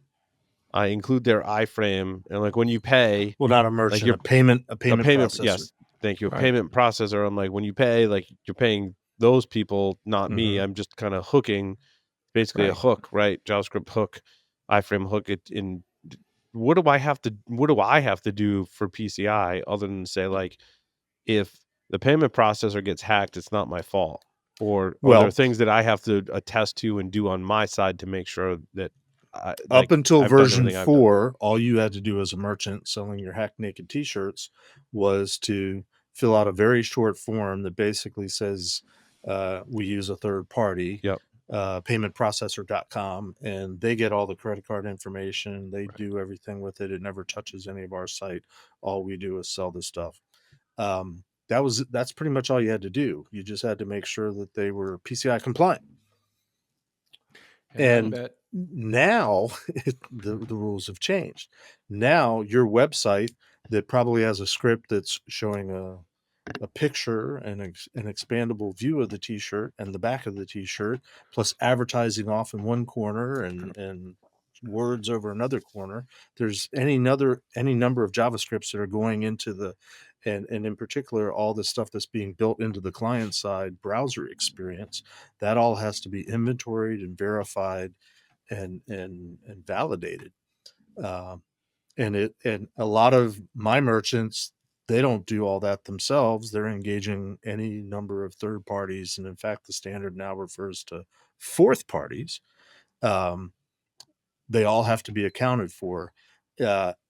Initially, it falls to you, Paul, because you're the merchant. But if you've got a relationship with 1, 2, 3 other third parties that are supplying all these different scripts to your website, they all have to be accounted for. It's no longer paymentprocessors.com has got it all covered. In terms of accounted for, I have to know that I have it there. Do I have to monitor if it changes? Well, yeah, it has to be verified. So yes. Yep. Okay. You have to. Which, have I mean, an- that makes you have sense. to Like, I want to monitor my inventory own website. it. You have to keep an inventory. Yep. They all have to be justified and they have to be verified on the fly. That's one requirement. There's another requirement that is more of a monitoring requirement to alert and detect on any attempted modification of all the URLs that very often get generated on the fly on the websites. That why is this a thing? There's two breaches this week that I could report on. The Green Bay Packers, all 4 of their fans that bought something in the month of December had their credit card. That's okay. They're credentials shareholders. compromised. That's true. But there's like there's like a shim there, right? Like I have my website. I'm calling to another website, but I've got the JavaScript code on my website. If someone can hack my website, they could put some kind of shim in there, perhaps. Let them do that credit card skimming. We've seen that attack happen quite often in the past. It reminds me of like in my story number 21, actually, where there's opportunistic points to insert badness. And what I saw was 2 researchers that were like, hey, I want to learn how to write a bootkit. And so we're going to write one, and then we're going to write an article about it, and we're going to put up a GitHub page on it. And I think this is great. I think it is riding off the heels of Bootkitty, which was a bootkit for Linux systems. This bootkit is for Windows systems, and they do a great job of explaining the basics of how a bootkit works. And I personally predict this as a trend that we're going to see continue, as in very opportunistic point that allows attackers to hook the operating system before it's fully loading. So there's like this point in the boot process where all the hardware has been initialized. UEFI has hummed along, done its thing. It's created protected areas of memory. It's initialized all the hardware. It turns it over to the bootloader. The bootloader's like, I'm ready to rock and roll. I got things that I need to tell the kernel before the kernel comes up. And when the bootloader's done, it calls a function that says exit boot services, which is that handoff from the bootloader over to the kernel. But as an attacker, if I can get into the bootloader and I can hook that function call, there's this really this article kind of made me think about like how like awesome this point is in the system startup process where for an attacker where like everything has been like a hardware's been initialized, the bootloader done its thing, but the operating system hasn't fully loaded, but stuff is available to the attacker. So when I hook this exit boot services call, it means I get to tell the kernel to do things or not do things and execute code at this particular point. And it's a great point to inject bad things. And like I said, I truly believe this is something we're going to see more of. And it's good to see research. This is like my whole thing that I've been thinking about in this context that we talk a lot about on the show, right? It starts out with like some ideas. Those ideas become research. Typically it's academic research, like things can be broken in this way. We can exploit this particular vulnerability we didn't know about in this way. And then there might be some initial proof of concept and more people kind of write about it and develop more code, even academically, or not necessarily as part of a university, but like these folks are like, oh, I want to just write this article and show my work in my GitHub repository, and it's exploiting this particular technique. Then it reaches a point where we see it in some type of malware. Now, maybe that malware is not widely deployed. Maybe just it's a kit. Like Black Lotus was a good example of this. It's in a kit that's for sale, but we're not seeing it in the wild. Then all of a sudden we start seeing it in the wild. Then we start seeing it implemented on a more widespread basis. And I think many different vulnerabilities, or not even vulnerabilities, but methods of attack, I'll call them, follow this path. And the timeline is slightly different. And I think it would be interesting to kind of compare some of these timelines from what was the first speculative execution and how did we see it progress, right? There's other interesting examples of different vulnerability and exploit technique classes that we've seen start out as just an idea, academic research, proof of concept, maybe some kits for sale, to now we're seeing in the wild use by threat actors. I think it would be an interesting study. Yeah. But so now that you have all that, you can create the conference talk, which I hope is going to be my conference talk, but I just kind of let the cat out of the bag. If you want to do that, go ahead. Yeah, Paul will be your co-speaker. Yeah, it's fine. We can co-present it. It's fine. It's awesome. Yeah. But you know what you might need to do if you do that talk? You might need to print something out, but not on Tuesdays. No. So we're talking printing on paper, not 3D printers. Right. I caught the 3D printer bug over the break and broke 3D printers, but that's another story for another time. You told me that story was full of fail, full of oops, but full of fail. But in any case, meltdown. But at least, it was it's arguably an easy fix. You just throw money at the problem. You just throw money. Yes. Well, as 3D printing is a great example where you just throw money at the problem. Right. And holy crap, you're like, oh, I can get in this 3D printer. They're on sale. Not realizing how much you're going to spend on all the other things that goes with it. Yep. Ask me how I know this. I need different plates. I need more filament. I need glue. I need glue. Yep. Worse than golf? I think similar. Yeah, I think similar. Oh, and then if you find any really cool models and the models are for sale, you gotta buy those. Like the links of models that I sent to you. Mm-hmm. I saw those droids. Yeah. Those are the droids I was looking for, actually. And of course, there was one there I wasn't looking for, and I'm like, oh, I gotta buy that. It's only $8, right? So yeah. Anyway. Yeah. Oh, printing. Yeah, there is no printing on Tuesday. I can't believe you didn't know this. There's no printing on Tuesdays. No printing on Tuesdays. Yep. Yep. More importantly, OpenOffice doesn't print on Tuesday. Does not print on Tuesdays. And of This is a known fact. And of course, this was I had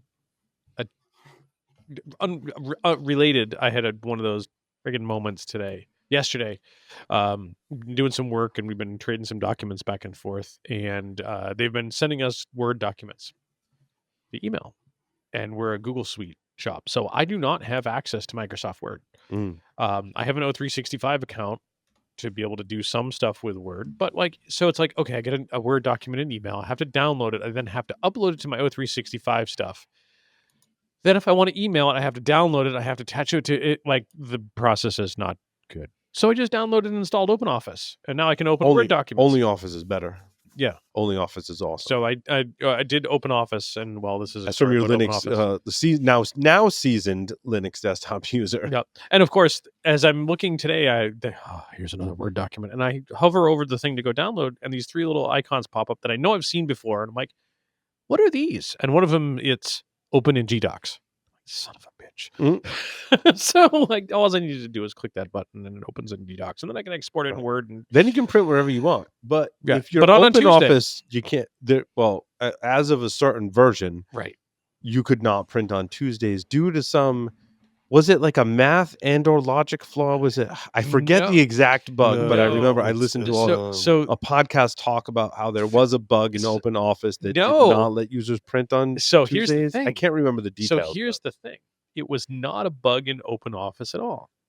In fact, some library somewhere. So in fact, this guy was misinterpreting. Hearing from his wife. His wife is now super frustrated that she couldn't print on Tuesday. Every time she tried to print something on Tuesday, you wouldn't. And if your wife, one of your kids came and be like, I can't print on Tuesdays, you'd be like, all right, where's the crack pipe? We're gonna take that shit away. Exactly. And he looked at it yeah, sure enough, you can't print on Tuesdays. Sorry, you have to print tomorrow, type of thing. And there's a workaround to that. You print on Wednesday, or Monday, or Monday, right? But what he found, not Tuesday. But what he found with OpenOffice, when you were rendering to PDF, when it was rendering to PDF to print, it would create a temporary file, and then it would call the file command. It would then get sent to cups. Which is, there's your downfall. Well, and he was using cups right up there with. So he's like, all right, so it's a cups problem. But what ended up happening was something was getting converted to PDF with cups, and cups was then trying to verify whether it was a file that it knew how to print. And what it was doing was using the file command to get the magic numbers to verify what type of file it was. And turns out it ended up inspecting the 4th byte, which was TUE in the PDF header for Tuesday, and it was referencing it at some Java file. Erlang jam file, as opposed to a PDF. So there was a bug in file, which was being used by cups, which was then being fed by OpenOffice in this case. So it wasn't OpenOffice, it wasn't cups, it was cups calling file, which was incorrectly interpreting the 4th byte, which was Tuesday. Which how friggin' frightening is it that there are bugs in the file command? That's all these utilities that we've used for so long. I think we just kind of assume LS has been there forever. Certainly there's no bugs in LS, but have you looked at the command line options for LS? I think every single letter of the alphabet is a command line option for LS, and there is bound to be a bug in there somewhere. Yeah. Yep. I'm thinking, how old is the file command, and how long is that? It's like crap. Right. This had to be. This is arcane. It was wonderful. But wow, we've all developed software, and then it was such an impressive. There's bugs in software, right? It's such an impressive thread. The first comment that pops up is from David Maynard, Paul. It caught his attention. Yeah, Dave's awesome. I love Dave. I hope he's going to be at Shmoocon. Speaking of which, we're going to Shmoocon. Can you give me an ice cube? Yeah. Lawyer Liz will be at Shmoocon. Oh, awesome. Then David will be in the room. I am not going to give anything away about Bill and Larry's talk about the cheap yellow display and AirTags, which is titled What's the exact title? building a BLE tracker cheaper than a gas station hot dog. Cheaper than a gas station hot dog. So I've played a small supporting role for Bill and Larry because He's an athletic supporter. I am an athletic supporter. I love the ESP32 platform. I'm enamored with all the little devices. I'm holding one up here on camera. So this is one of the models of a cheap yellow display. And again, I don't want to give anything away for the talk. You should absolutely Sunday 10 a.m. at ShmooCon. You should absolutely attend that talk if you're going to ShmooCon. Yep. I was going to say, don't party too hard. Don't Saturday party night. too hard. No, go party hard, but get your ass up. Get your ass up for 10 a.m. is not drastically early. All right. No, It's not 8 a.m. Come it's 10 stinky and hungover. We promise. Right. That's okay. we've got Didn't Paul surprises. say he was going to orchestrate wake-up calls for all of the hotels' rooms Yep, for the yep. attendees? We should have like Bloody Marys or something at your talk to. Oh, there you We, go. Attract we've people. we've How got big's Larry's expense account? Right. not that big, but I don't give too much away. But so Paul, after the show, I'll share. And our host, I'll share one of our little secrets that we're planning for a surprise for the talk. That'd be So awesome. you'll I've find been it funny. yeah. Yeah, I don't want to give anything away. You've been pertinent to one of them. Yep. I might need some. I'm in the loop. We might need some help acquiring some I'll items. help you. I'm playing a supporting role because one, I love Larry and Bill, and two, I love ESP32 hacking platforms. A new love of mine is 3D printing. I finally caught the 3D printing bug, so I printed this case for the cheap yellow display. This is actually printed out a PETG filament that I happen to have in this lovely blue color. Nice. If I get nice some stuff. time tomorrow, out of all the printing I've done of cases for these things, Larry, Yep. this has been my favorite color. Yep. So I may spool some of this up. I won't be able to print as many because you got to print a little slower with the PETG as I'm finding at a higher temperature. But I will. Nothing money can't solve, Paul. Yep. And, you need more 3D printers, Jeff, or bigger plates, bigger Or printers, or faster printer. bigger, faster printers. So I will print some more of these up. I'm going to give away some cases. Larry's going to give away some cases. Yep. We may sell some as well. I've also got another one. I think my case number 44, 45, 46, 47, 48 are on the printer right now and will be done by the time we get home. So I'll have about 50 cases. Sweet. And I'll have about 50 cheap yellow displays. Not to And, I digress. was supposed to have 160, but that's a story for another day. I have I owe Larry and Bill a pull request for their Git repository for some documentation. Yeah. But I do have a Google Doc that I've been taking notes for quite some time. I don't know. Whenever Bill first created the project, it was like last year. I've been kind of following along. It was last year. That was 3 Yeah, weeks 3 ago. weeks ago, yeah. But I want to say it was like October last year. Yep. So I've been taking notes. So I've got like the launcher firmware on here, which essentially allows you to, on the SD card, which this has an SD card reader on it, on the SD card have multiple firmwares on it. So I've been messing with all that. So like I have copious notes. So if you want to come hang out at ShmooCon for a while and you want to hack around on some of these devices, I would love nothing more than to like sit with a bunch of folks and help you get running on some of these things. Because I love doing it. I did a similar thing at GurCon with the M5 stack stuff. This stuff is a lot cheaper. Yeah, I'm showing Paul the slide deck. yeah. There- So this will be in the slides. The too. launcher is in the Launcher is in slides. there. So, and I've got some tips to make it work better. So let's do that at ShmooCon because it's a lot of fun and it's cheaper than some of the M5 stack that I had at previous conferences like GurCon. So it's gonna be a lot of fun. I'm super excited about it. I've been doing really fun stuff with it. I've seen. Yeah, you saw that. I forgot about that. When was the last time you were at ShmooCon, Paul? 23. Oh, that's right. You went the year I spoke in 23. I was supposed to be at 24, but I was sick. That's right. Yeah, I flew in COVID. before Knock that, on wood. Knock on wood. We're all going to be healthy this year. Yep. You and I have never been at ShmooCon together. I think I don't. Maybe way back in the days of Monty Got, but It has been a long time since I've been at ShmooCon. you and I, Larry, haven't been at ShmooCon since. It's been a long time. All right, It's more than 7. It's probably been almost 10 years. Well, I was going to say 07. Yep. I mean, I think it's been before after that. I didn't go to ShmooCon for a long. I don't want to get off too much of a tangent, but So I didn't go to I'm saying, ShmooCon for a long time. I don't know why. When you I went in know why. 23, I think that's the first time you'd gone in a long time. Hmm. and I that know was why. the year I went to 'Cause Orlando. instead. Impossible to get tickets unless you Yes. speak or volunteer. Yeah. And I started doing the volunteer route. The problem was that I was getting my employer to pay for me to go to Shmucon Mm-hmm. so I could attend talks.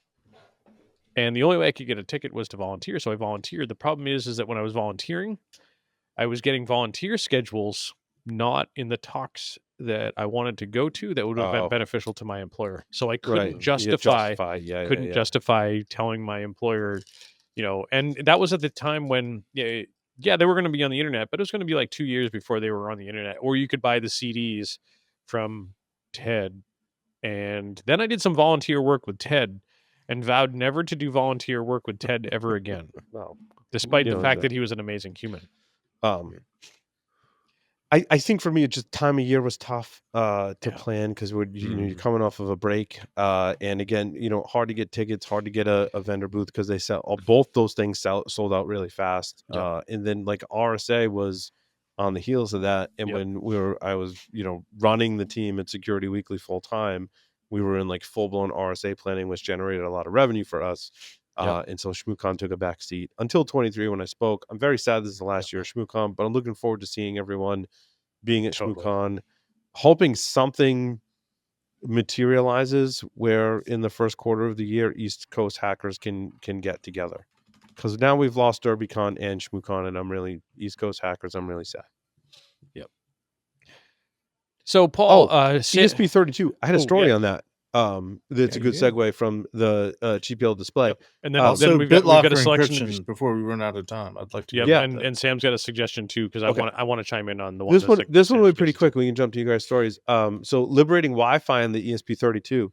So the ESP32 is developed by Espressive Systems. Espressive. Yeah. Espressive, and it is Espressive. Yep. There's an F at the end.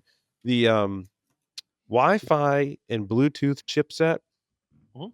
is driven by a proprietary driver. Yep. I don't pretend to understand deep under the covers what goes into the ESP32 platform. Is there a real-time operating system that runs there that allows me to run my Arduino C code on top of it?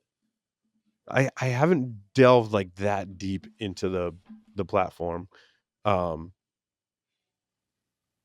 So I'm not quite sure how it works, but I know that from looking at this talk, and I didn't realize this, that the Wi-Fi Bluetooth chipset that's on the ESP32 is a proprietary software.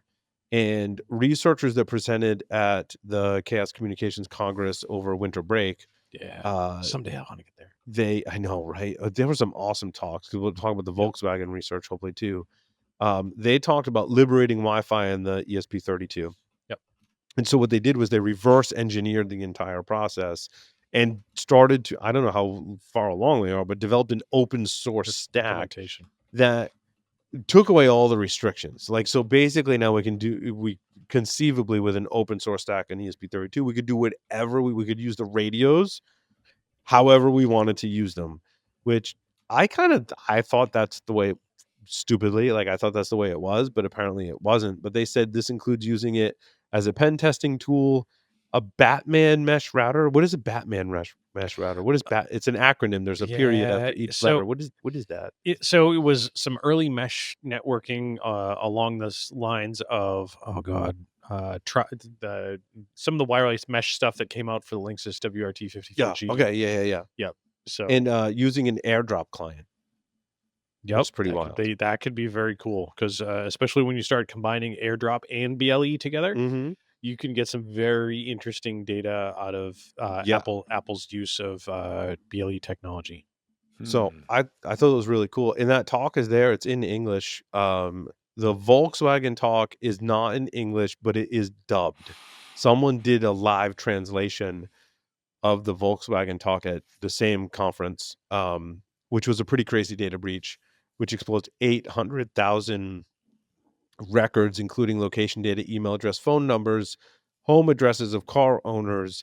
It was delivered again at the same conference, and it was all electronic vehicles from Volkswagen, which includes Audi, Seat, Skoda, some brands that must be cars only European. sold in Yep. in Europe.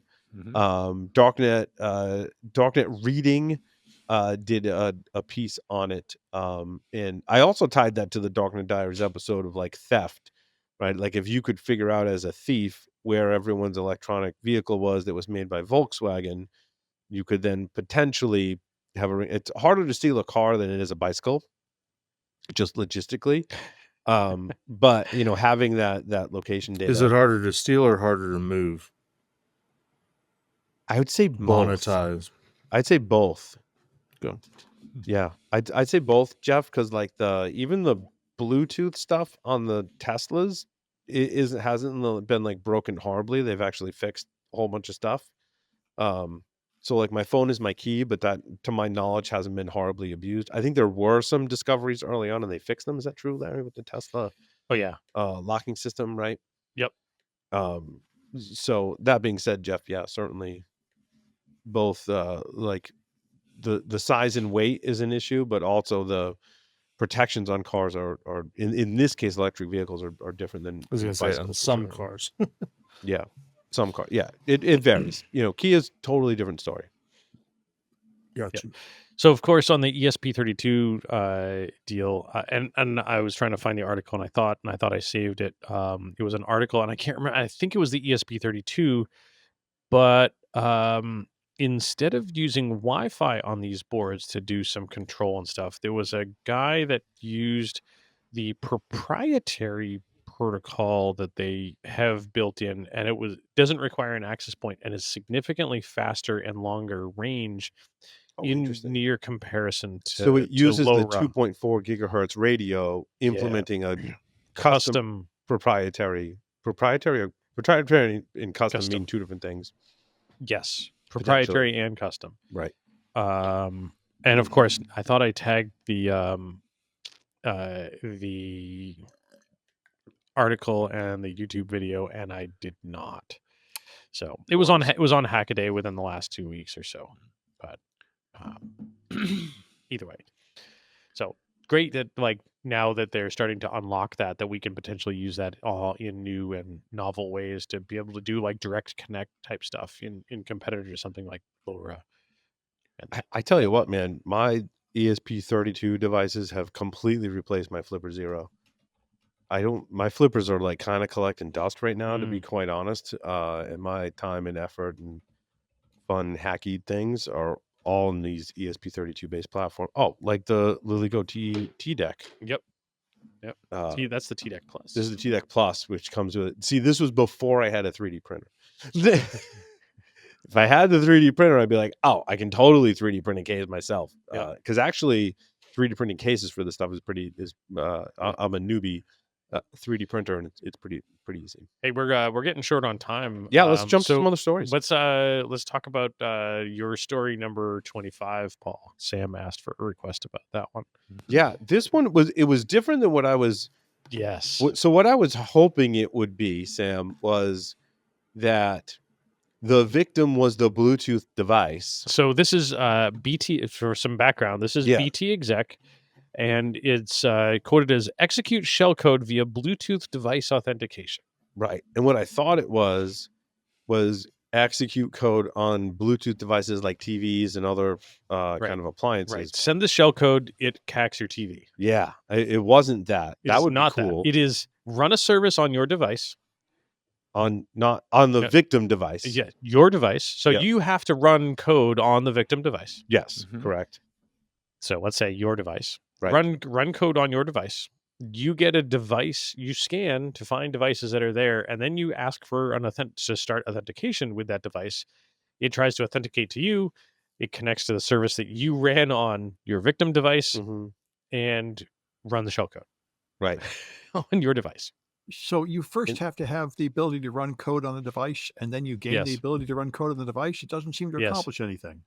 Yeah. Well, I mean, and that's the question, and that was my initial. Then the question was why. Like once I fully read through the GitHub repository, I was like, oh, that's different than what the title caught me, and then I was like, I don't I'm trying to find what's practical about Yeah. this. So that I'm not saying it's bad, and he wrote it in Rust, which is Yeah. is super cool. So that was my question, and my critical question was this: was if you were executing the Rust code as a normal user, and you are having this code executed by the Bluetooth authentication function, could you use this for privilege escalation? Yeah, does it somehow I don't know. exploit the driver and yeah, get yeah. That I don't know. There's not a lot of data here. Like So it's more of a just a thought not a thought exercise, but a hack as opposed to something a real practical exploit. I would argue, yes. I mean, it's cool, but Yep, you're starting a service, and well, yeah. you're exploiting your own service. Okay. Hmm. Yeah, It was an interesting one for sure. BitLocker encryption. How sure. about Broken Siri? again. And then we do these broke BitLocker. Yeah, And we should probably, we mentioned it in the teaser, we should probably talk about a meet for a moment before we Yes, sign off. yes, True. yes. BitLocker. I saw the headline, and BitLocker's been broken so many times, and I've talked about it in the past. Like, I think the various compliance standards and guidelines are misguided.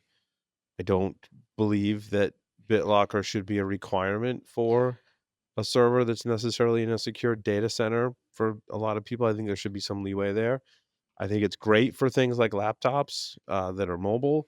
If there's a desktop in my house, does it really need BitLocker? Just because the probability that someone's going to break into my home to steal my desktop computer with the goal of retrieving the data from it to hack into the company I work for is certainly not impossible. I'm not saying that's it is not zero. valid attack vector, 100%. Probability wise, Being the probability of being mauled to death by chickens is not zero. right? Yes, But exactly. also overlay regulatory requirements. I mean, that was Well, my I think world. the It's important like, use of BitLocker is on laptops because they really I aren't agree. going to get stolen. And that's why I thought this was really important because the worker, it turns out that the bootloader is not secure. You can boot it from Linux and feed in a vulnerable bootloader from the Linux and therefore defeat the secure boot that's in there. And the only workaround that works is you have to have 2 passwords to log in, where you have a special Ooh. BitLocker decryption key you have to type Right. in, and then a separate password for Windows, which is very inconvenient. So almost nobody Yeah. does it. But that's what everybody is going to need to do, as far as I can tell here. I also believe the majority of the time there are other ways to penetrate an organization in easier ways other than I'm going to steal a laptop and then Right. I'm going to steal the data off of that to be able to get into Active Directory, right? Like there's password spraying, there's Oh, but phishing, all of which are easier, cheaper, right? I don't have to commit a crime, Well- like a heinous theft crime in order to Mhm. gain access to someone's Active Directory. well, I'm not even. See, I'm thinking on a much simpler level. If you lose a laptop and the BitLocker encryption can be bypassed, then that is a data breach right there for the data Mm. on the laptop. And I think this is what a lot of people are concerned about. That's why they encrypt Right. their portable devices, and they trust BitLocker. And apparently, they Right. have to be much more cautious about whether to trust BitLocker to achieve compliance. Also, it's- I mean, going back to the bicycle thing, but kind of it was an insight, not necessarily into cybersecurity, right, but into the minds of how criminals work and are organized, that are like criminal organizations that are organized around theft. It was kind of interesting. Like, many of us, like, I'm a huge fan of like mafia kind of stuff, and also like drug lords, right? Like all the documentaries, movies, and TV shows that talk about how You're not a fan of actual drug lords. not You're, actual like you're like enamored with the stories story. the about story them. behind Pablo just wanted Escobar, right? Just want to be clear there, right? Pablo Escobar, Mexican drug lords, Rhode Island I mafia gotcha. thing, Yep. the Sopranos, that kind of stuff. The way they organized crime was very much centered around different types of criminal activity, not always necessarily theft. Yep. What the bike theft story really highlights is how the theft is kind of flying under the radar, and how it's not about like the data that would be on a laptop or anything like that. It's really about how much stuff can I grab, or how much. There was literally hundreds of people in a ring that their sole job was just go steal stuff. When you steal, and it broke down into categories. If you steal like electronics, you take it to this place. That place has a process where they then transfer it to another place where they can sell it, make a profit. And when you look into how that works from a bicycle theft perspective, it happens before the person can even file a police report. In other words, it's being sold, or at least for sale, before the person who lost the device can file a police report. And in 99% of the time, police don't care. Like, I lost, someone stole my laptop. Police don't give two shits. And that's what they're banking on, is we can go steal this stuff at scale, cycle it through, turn it around really fast, and there's no repercussions. Yeah, what do these people care? They're gonna file their insurance claim. And back to BitLocker, most of the crimes committed, in my opinion, and this is like not based on a lot of fact, but my gut feeling is most of the laptops that are stolen are exactly what is happening in like the bicycle. They're just being sold to turn around, make a quick profit, and get it out fast before even a police report can be filed. Police don't care. You get a new laptop, everyone was on with life. No one gives two craps about the data. It's, someone's buying it, wiping it, and starting over fresh. So, I mean, someone can prove me wrong. If someone has evidence that's like, no, like people legit steal laptops, bypass BitLocker encryption, and steal data, I want to hear about that. And like, prove me wrong. That would be amazing. But that's just not my gut. And you want to hear something crazy, and you want to talk about potentially something shady. Buy a car off of Facebook Marketplace, because I did that recently. And even better, buy a car off of Facebook Marketplace that the guy has a title for another state, wasn't signed by him, and the only thing he really has to prove ownership is the previous registration, which is perfectly acceptable for Rhode Island. Yeah. The even better, it's had a motor swap. It's from the 1930s. The odometer hasn't worked in probably a decade. Awesome. The odometer doesn't match what's the title says odometer discrepancy and says 9999999 for the odometer reading. Right. And the VIN, 26-digit VIN, right? Mm-hmm. Nope, not in the 1930s. Yeah, right. Yeah. But if the 8th digit of the VIN is Tuesday, you won't be able to drive it. Right. Great point, Jeff. Great point, Jeff. I love it. I love it. Needless to say, everything turned out without a hitch, without a problem, and it's registered and drivable.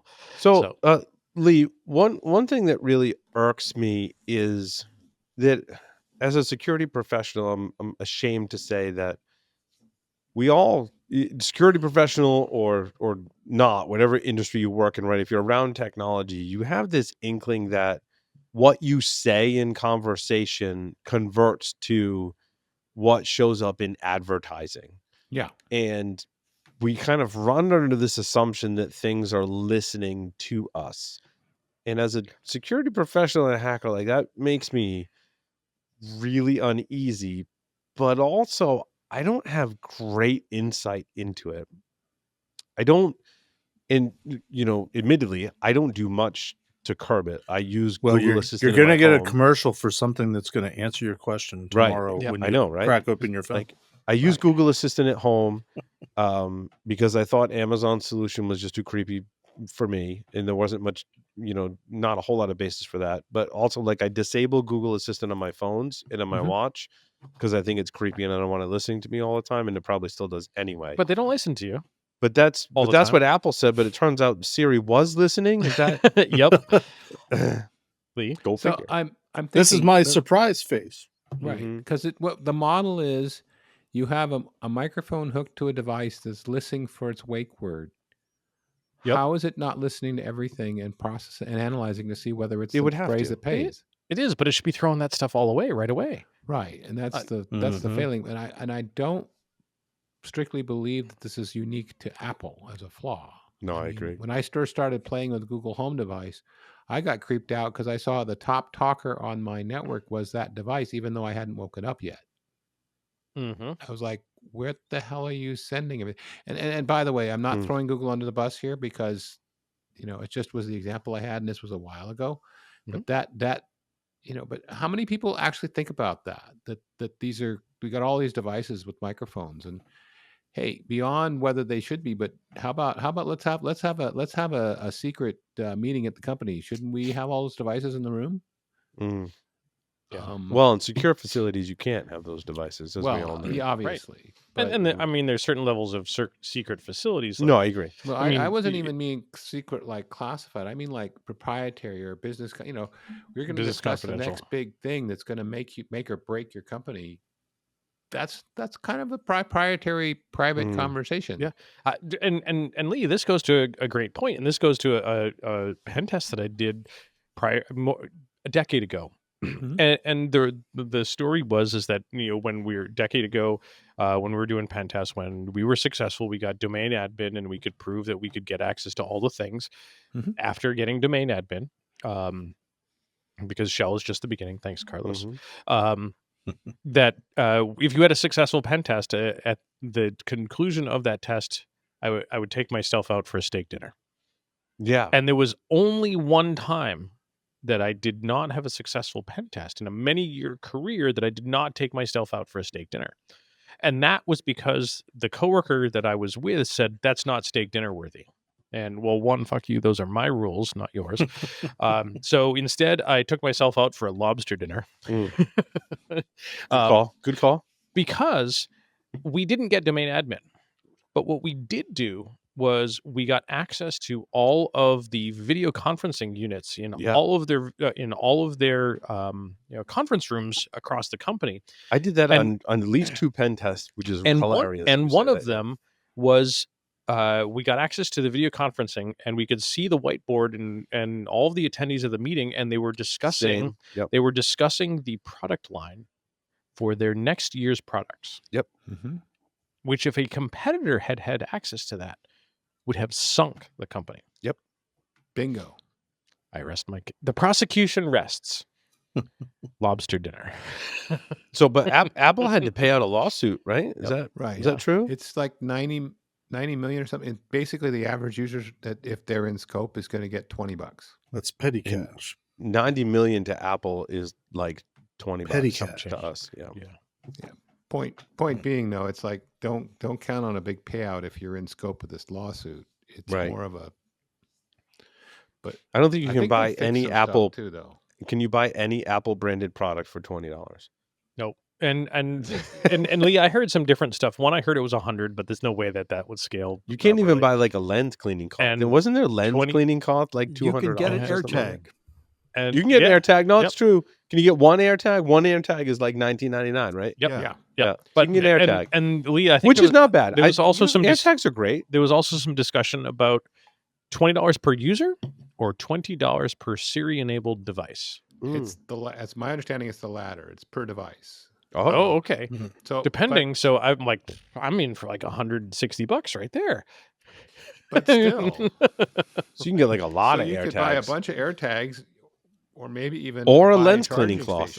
Yeah, the Apple. What do they call it? The Apple cloth. The eye cloth. The eye cloth. It's the eye cloth. The eye cloth is what they should have called it. The eye wipe, which you should probably do anyways. Right. You should definitely do that. Eye wipe. You wipe. We all wipe. Eye wipe. Yes. So many jokes. So little time. Yes.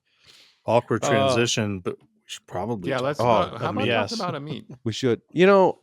So a Meet Tenable CEO passed away. It was one of those like weird, sad moments where other people observe stuff. So my wife is like, "Someone you work with at Tenable passed away." I'm like, "What? What?" I'm like, "I didn't see anything like that." She's like, "A Meet?" I'm like, "That's Tenable CEO." I'm like, "He wasn't that much older than me." I'm like, so that's really kind of shocking. How old was he, Jeff? You say he was 54? 54. Yeah. And so I immediately was like, well, I'm like, I can tell you immediately, but when someone passes away, I immediately, my brain just goes to reminiscing of my interactions with that, with that person. And I said, I remember meeting Amit at a couple of different conferences. I think it was a Black Hat in RSA when he first took over as CEO for Tenable. And he It was introduced, an RSA. shook my hand. Like, I'm like, hey, Amit, like, hey, I'm Paul. He's like, yeah, I know. He's like, I know. Like, immediately recognized that I had worked for Tenable, and I don't remember exactly what he said, but like recognized my accomplishment at Tenable. Was like, it was very grateful for that. Like, kind of like thanks for all you did for Tenable. Like, that's cool. And that's what I remember of Amit. Unfortunately, I didn't have many other interactions with him, but certainly a very, very sad loss for the community. Jeff, you were telling me earlier off air that Amit's career goes way back in cybersecurity, right? He was a longtime cybersecurity practitioner and community member, and founder, entrepreneur, right? Definitely an entrepreneur. I mean, he's been at Tenable for 7-8 years, replacing Ron Gula. He was at RSA Security for a lot of years. There's another company that he founded, but he started back in the late 90s. He was a West Point graduate, and so he had some military connections, national defense type connections. But he started a company called RipTech, and they were one of the early sort of consulting, pen testing, do everything companies. And back in those days, the result of a pen test was, if you're going to be on the internet, you really need to install a firewall. I was working for similar type of company where we were doing a lot of the pen testing, which was more vulnerability assessment, which was more convincing people they needed to re-architect their network and come up with a configuration that would allow them to engage with connecting into the internet. The one thing we didn't do was firewall integration work. We would farm that out to this company called RipTech.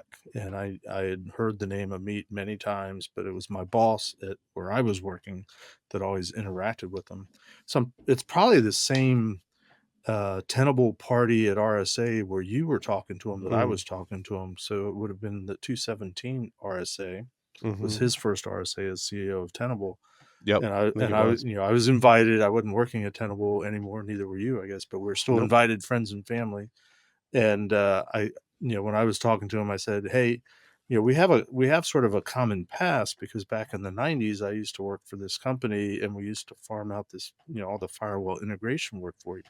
And he said, oh my gosh, I kind of have you to thank for my career, because back then I wasn't sure if this whole internet thing was going to take, or the cybersecurity thing was going to take. I vaguely remember you here and telling us some of this stuff about RipTech in the past before, Jeff. Yeah, RipTech sounds familiar. I mean, he's saying this like, he said that you guys were throwing so much work at us, I decided to stick with it. So I'm like, nice. You're welcome. Bless your heart. Yeah. Yep. Yeah. The other, another one too that when I didn't know Amit personally, but when I heard Amit, and I'm like, I immediately thought Ian Amit, IFTAC, but that wasn't the case. But another one happened this week, and it made me realize that many of us on this podcast are now of the age where many of our friends are having issues. Some of us have been there for a while. You guys are starting to get to that I age. mean, the youngsters up there. I mean, it's an awakening for me, Jeff and Lee, that I am getting up in age. There are certainly those that are older than I here, but it is now getting to the point where there are people that are Paul and my age that are passing on or having serious health issues because we are getting older, and we've been around long enough to know many of these folks that have been around in the industry as well. And that one is Mark with a C, Mark Rogers, otherwise known as Kark. So if you've ever seen that meme where somebody goes into a Starbucks, orders a coffee, and they say what's your name to write on the cup, and he says Mark with a C, and they wrote Kark, C-A-R-K, on the cup. That's Mark Rogers. Yeah, Mark Rogers has been around in this industry for an incredibly long time, has had some health issues recently, got a lot of them resolved, and now also has had a recent health scare, big time. had an undisclosed injury where he got some whiplash type stuff. I don't know. Did you hear any of this, Paul? No. Had got some whiplash type I stuff. know I said I wasn't going to ShmooCon. I thought that was weird, and now it makes sense. Had some whiplash type stuff. Managed it locally with some pain meds, and then it wasn't working as well. He went on vacation around Christmas time. Started losing sensation in his fingers and his arms. Yeah, that's bad. Went to his doctor. Doctor tried to get an MRI. They could not get approval for MRI, and then he started losing more and more feeling in his extremities. So the doctor said, "Screw this, go to the ER." Mm-hmm. He went to the ER. He got an MRI, found that like 4 of his vertebrae were fractured, and was basically not in a good way. They got him in the hospital. They got him registered. After he got registered, basically got him to his room. The 4 vertebrae disintegrated Oh my god! Wow. and turned him into a quadriplegic. Holy shit! And they got him in for surgery, and they fixed everything, and he is doing very well. Oh, that's good to hear. But he's now going to require extensive amounts of rehab, Sure. and his insurance company will pay for 5 days of rehab at $10,000 a day. Oh, And my he needs God. significantly more rehab than that, and is going to have to pay out of pocket for the Ugh. remainder. So, yeah, we talk about U.S. healthcare system and whatever is going on there. No, I This is know. all I've this got- disaster. Yeah. I've got- But in any that's case, right. Mr. Rogers is not in a good way. Mark is one of the head goons at DEF CON, so you may have run into him there. He's also been around this industry for forever. There was an article in El Reg about him Mhm. and the trials and tribulations. And I, Mark is, one of those people that I've run into on a number of occasions, and Sure. and he had a line in that article that said, and I felt seen, and he said, the first couple of days, the only thing that I was getting by on was my friends sending me spicy memes. Yeah. That's Mark. Like, all right, that's Mark. All right. Well, So- we're a little over time. There's more stories I wish we could talk about. Make sure you go read my story number 24 in Jericho's article on MITRE and new CNAs. I might have There's to lots just of push that. stories. Yeah, push that to some of these till next week. But Well, in We all had more fairness, stories we to had go. like 3 weeks of stories. yeah, we had to like cover. 3 weeks of stories to get through. Yep. So the fact that we're only 5 minutes over is not shocking. But I wish everyone a happy and healthy, safe new year. Hope to see as many of you that are going to ShmooCon. Hope to see everyone out there this weekend. And thanks everyone for listening and watching. Larry, take us out. Over and.